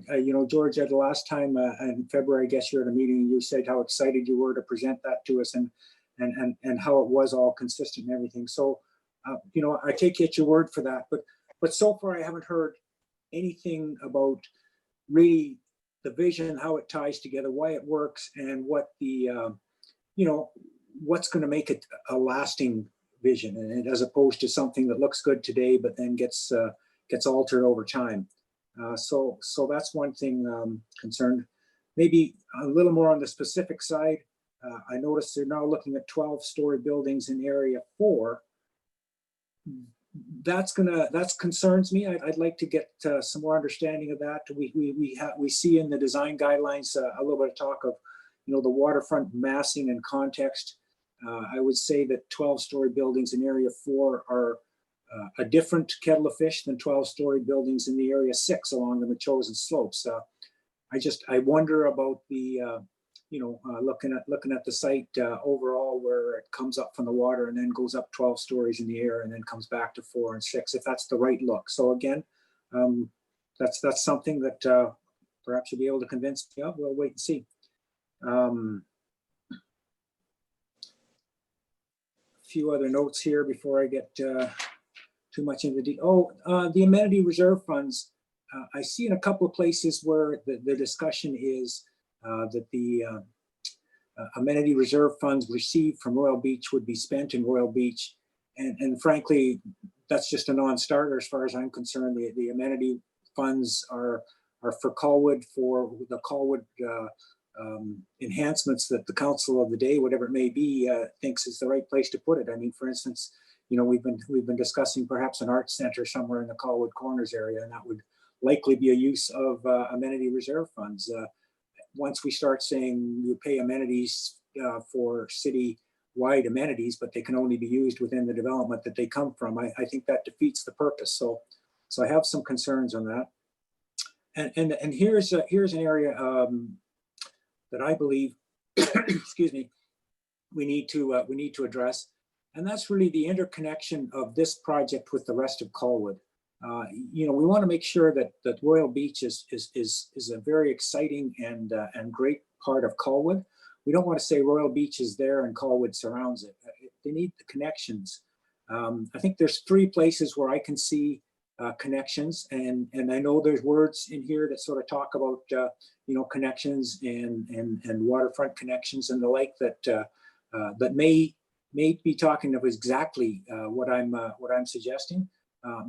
But I definitely want to see a trail, a pathway, and a bikeway from the existing southern end of Ocean Boulevard all the way up to, I guess it would be to Area 8, as shown on the plans. That's a fairly major thing. I would think over the years we're going to see a lot of commuter cyclists going down back and forth on that thing. It's going to have to be a substantial undertaking. I'd like to see that done. I'd like to see a connection from the headlands up to the northern corner of the site there, where at the top, the Chosen Road at the top there. There's some trails sort of shown in the area, and maybe the intention is to get up there. But on the other side of the road, Royal Bay has got trails that come right to the edge of Chosen Road, and I would see people would like to walk up there, cross the road, walk down into Royal Beach, and take all sorts of different routes. So I would like to make sure that we make that connection. And thirdly, there would be the connection at the intersection of Latoria Boulevard and Chosen Road. I think we're going to have some kind of grade separated pedestrian crossing at that point. As the site develops, there's going to be a significant amount of traffic on the Chosen and Latoria Boulevard and coming out of Royal Beach. So I think we need, those to me are three sort of primary connections that we want to get right at this stage. Your Worship, I have motions I could make on those three things, but I'll probably wait till we get closer to motion making time. But on those 3 points, I would be prepared to move a motion at any point that you thought was appropriate. Okay, thank you. I will come back to you. We do have other people with questions. Baxter. Councillor Baxter. Thank you. So my first question is the non-residential lands in area 1 and 2, which front the Chosen Road. It's my understanding that they will have no access directly onto Machosen Road, but will have an internal road for access. Is that correct? Through the chair, Michael, largely correct. There has been some access points that have been considered by WAC and Bunt in that joint memo. But other than those, it'll be internally serviced with probably some rights in and rights out. The Latoria Ryder, or sorry, the Machosen Road Ryder intersection is due to be signalization in the future. So that would be an ideal connection point. But other than Latoria Road going into Area 6, presumably there won't be any accesses from Area 2 that are close to that intersection. Sorry for the delay there. Yeah, no, Area 6 is too steep. It's more around Areas 1. In Area 1, as the Seaside Village designation extends south to the southern limit, there has been some contemplated right-in, right-out movements, as was predicated based on the joint studies, potential traffic volume from Machosen Road. So Latoria and Ryder and Machosen Road is intended to be signaled in the future, and it's the only additional signal beyond the Machosen and Latoria Boulevard intersection. Area 6 has no direct access to Machosen, correct? Nor does Area 7. Okay, thank you. Now, talking about Area 6, Area 6 goes all the way up to the road. And the slopes within Area 6 up to the road are much bigger than the slopes on the north side of the road. And indeed must occupy a good 50% of Area 6. Has this been taken into account? I hope you're not proposing building on those slopes. Yes, in high format. We haven't got into the built form or how they'll be situated, nor the geotech specific recommendations. But I can indicate that a geotech engineer would be involved. The slope retention and ability to retain through the built form would be part of that consideration. And staff will be receiving a report once we got past this point in time.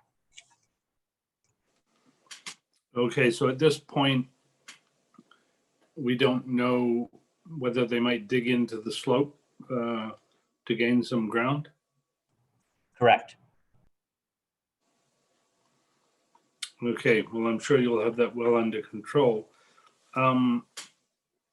Building heights in Area 6, I believe, are to be up to 12 stories, yes? Correct. I think that 12 stories up at the north end will be fine. It'll actually be, I doubt they'll come above the road. But 12 stories down at the south end, I think is not going to look very good and will tend to obstruct a lot of views. And so I was searching for a way that perhaps the building heights could be tailored so that they more or less follow the road height, or they're below the road height. So I came up with a form of words which I'll give you right now, but I won't move as an amendment to the motion until there is a motion. So that within Area 6, there be no building greater than 3 stories and at the same time higher than the nearest point on the chosen road. So I just give you that to think about before I actually put that forward. Do you want me to read that again? No, through the chair. No, Michael, I think we understand it. Thank you very much, Councillor Baxter.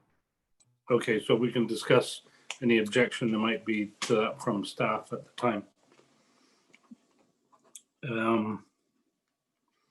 The bluffs, that's Area 3. Between the walkway that parallels the ocean edge up on top of the bluffs and the building line established by the geotechnical engineers, there's an area of alders. Will those alders still be there at the end of the project, or is there a proposal to do something within that area that would remove the alders? Through the chair, it may be best to direct that question from Councillor Baxter to Georgia. We don't know that level of detail at this point in time. Absolutely. Thank you, Brent. Councillor Baxter, so those alders were planted there during the cleanup process of a gravel mining operation to help dry out the sediment in the settling ponds, was my understanding of it. And the intent would be to remove those alders in order to permit development within that area, and then of course re-landscape with more native species as well to bring more life back to the site again. Sorry, it would be to remove the alders for what purpose? Well, to permit the development within that area. Yeah, but I'm talking about between the line established by geotechnical engineers, beyond which you cannot build, between that line and the walkway. Oh, thank you. We would be working closely with our landscape architects in order to determine what the most appropriate tactic is for that area. And it would be in your best interests if those alders not obstruct views of the ocean, yes? I mean, again, at this point, I would defer to working closely with our landscape architects. I can't really comment on specific, views from, particular lots, what they may or may not be. No, but I guess I could make an assumption about that, which is logical. So directing to staff, I'd like to know what staff's feelings are on retaining those alders or not.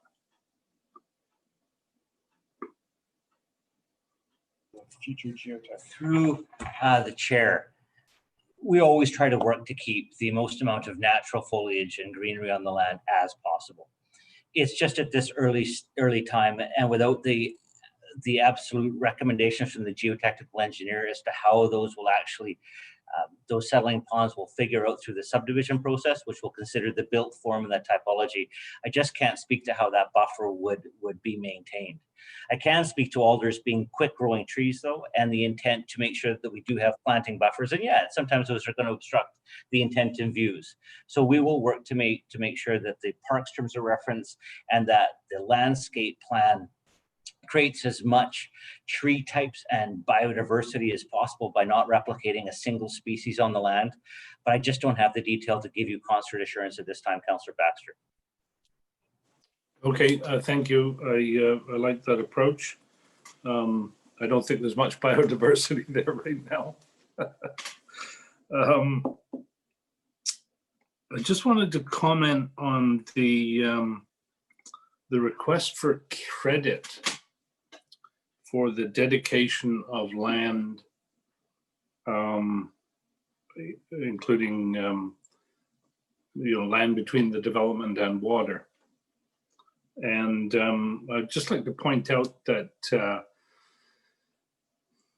there's no cost to the developer in that dedication, since nothing can be built on that land as established by the geotechnical engineers, and that the developer is in fact able to build on all of the land up to that line. And in fact, there is some gain to the developer in having the municipality own that land, as it then can't be taxed, and the municipality would maintain it. So I wouldn't be in favor of considering any credit for the dedication in regards to amenity fees. I also want to make a comment about the density. We've had speakers talk to council about not exceeding the density in the original OCP, but I did a back of the envelope calculation, and it seems to me that we actually need the density that's being produced both north and south of Machosen in order to reach a level of density that produces a good bus service. With the if all of the density is in fact built, which is not certain, then we could probably get 15-minute headways, maybe even 10-minute headways on a bus service. That is the kind of service that encourages people to use it. Lower densities, you won't see a bus service anywhere near as good as that.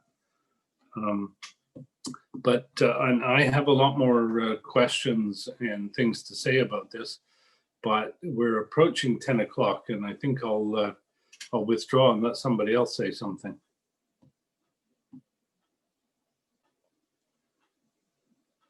Sorry, thank you, Councillor Kobayashi.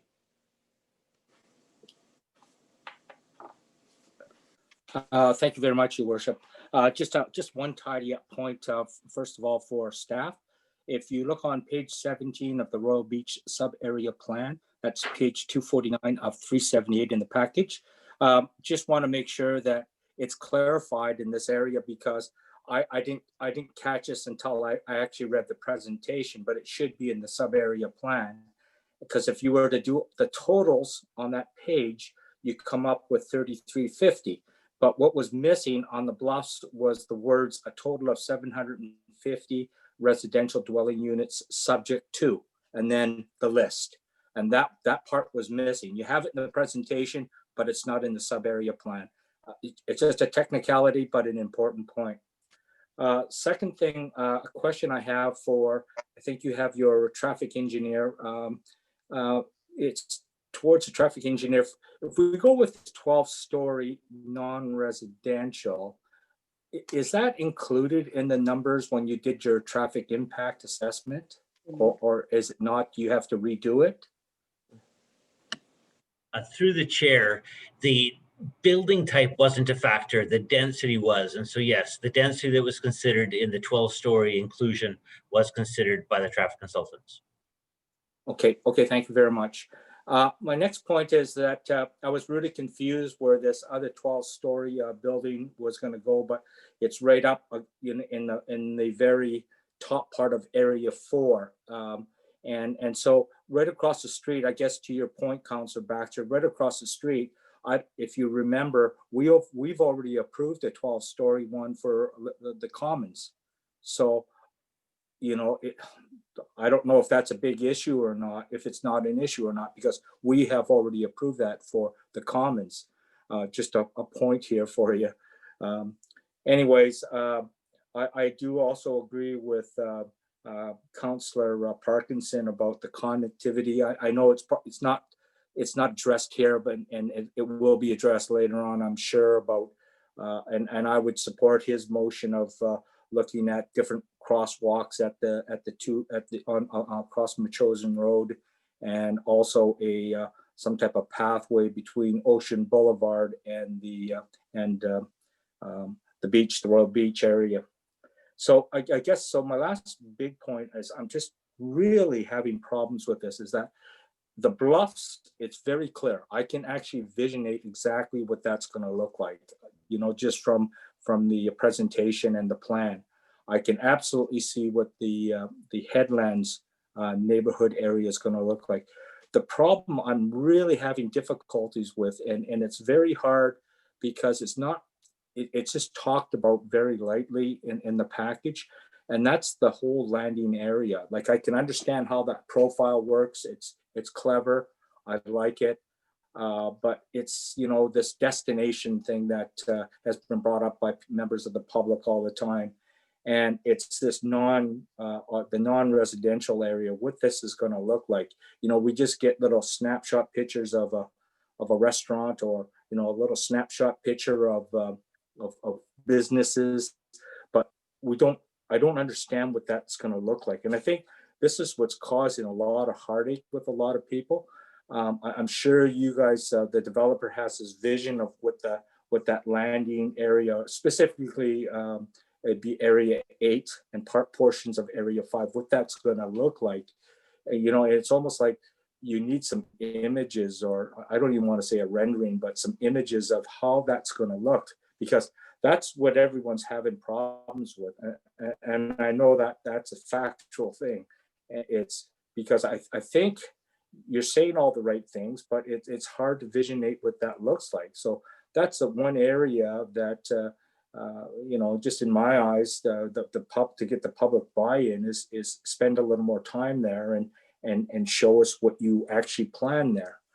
And because that brings me to my other point about us removing the 6,600 square meter max. And I'm just wondering how that's going to impact the landing. So if you move some of that non-residential up on the hill, you're not required to do as much on the landing. So again, everyone's going to start panicking. So that is an issue here. So I have to understand that. And I don't understand that right now, because I don't even know what your plan is. What is the minimum footprint going to be for non-residential down in the landing Area 8 in particular? You say it's primarily non-residential, but I don't know what that is. I need that defined. So I have no vision of what that looks like. Everyone has their own vision, I think, and I think we're all arguing about the same thing, but maybe we're all seeing the same thing. But because we have nothing concrete in front of us, it's hard. It's hard to even try to explain it. So I've got some other points, but they're the main issues that I just wanted to bring out on this first round. Thank you. Thank you. Councillor Logan. Thank you, Worship. I didn't see any other hands up. So just to get us moving, I'm happy to move the staff recommendation. Okay, thank you. Do I have a seconder to that?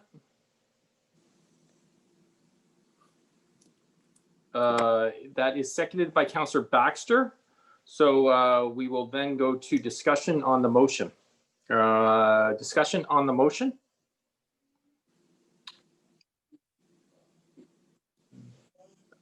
Councillor Baxter, and then Kobayashi,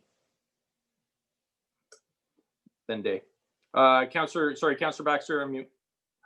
Nobody else got their hand up before me. I can't believe it. I wanted to talk about this, what Doug brought up, and I think it's a really important point, is what the landing is going to look like.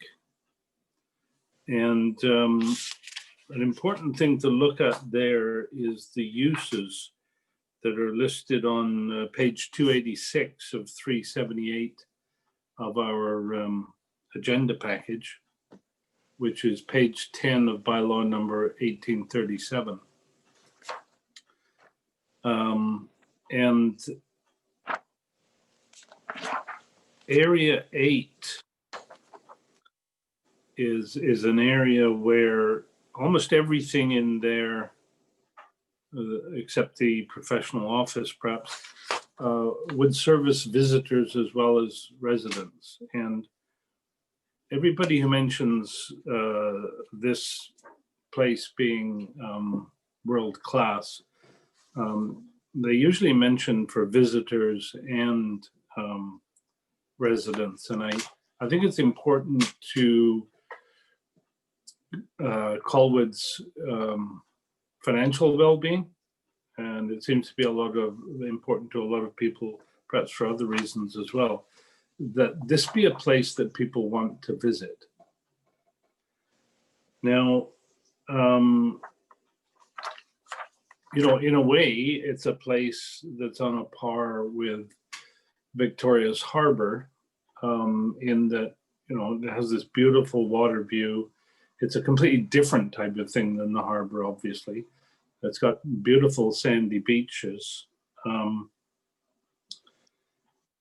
And the sort of visitors you want are a huge range of different types of people. So there will be people who come to kayak, there'll be people who come to swim, there'll be people who come to sit on the beach and you know, enjoy some snacks that they brought with them.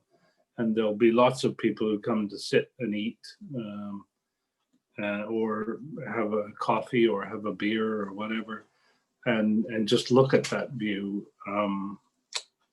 depending on their age and their abilities and their what they're interested in. And therefore, uses like eating and drinking establishment, liquor retail store, bakery, brew house, these are all good for that area, and for what we're after. But I did some calculations based on the 1 hectare size of that area 8. And it's only about 150 meters long, if that.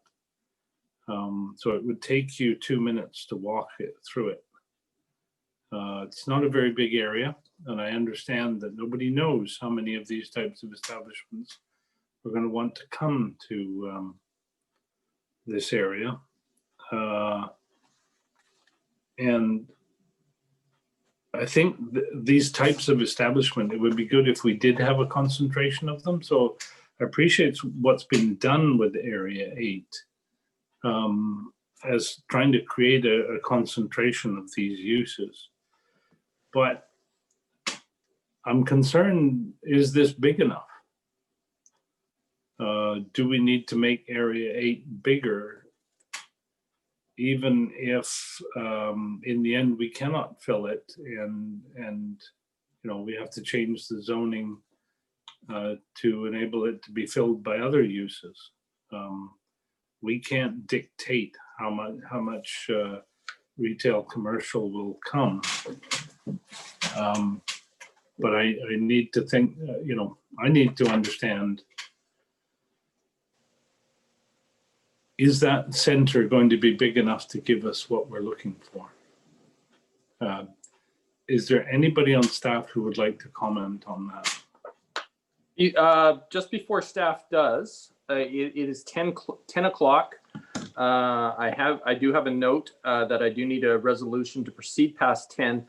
Also, it needs to be unanimous, otherwise we cannot move forward. So can I get a motion to go past 10 p.m., please? I'm gonna, sorry, hold on 2 seconds. I'm gonna clear people's hands. Baxter, Dave. Sorry. Okay, I'm clearing everybody's hands. Do I have a motion to go past 10? Anyone?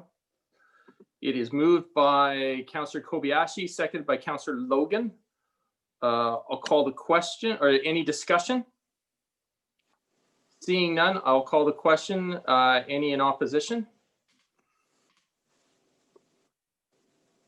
Councillor Baxter, Day, and Jensen and Parkinson vote against going past 10 o'clock. So that means we need to end the meeting. So I will look to staff. How do we move forward with 9.1? Thank you, Mayor Martin.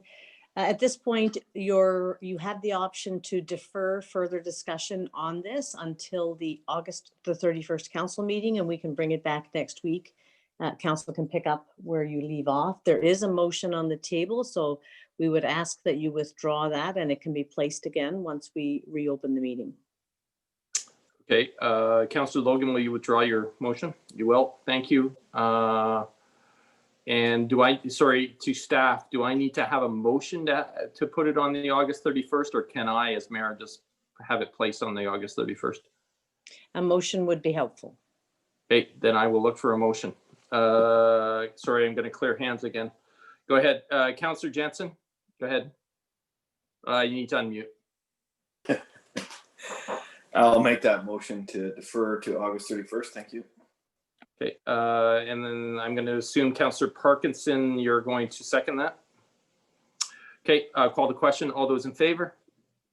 Excuse me, anyone opposed? Sorry, I'm going to cancel again, everybody. Anyone opposed? Nobody opposes, so it will move to August 31st meeting. Motion to adjourn. Moved by Councillor Logan got in. Any in opposition? That's tradition. Yes, that is. Seeing none, the motion passes. Thank you, everybody. Thank you, everybody, especially everybody who stayed this long. Good night, everyone. Good night.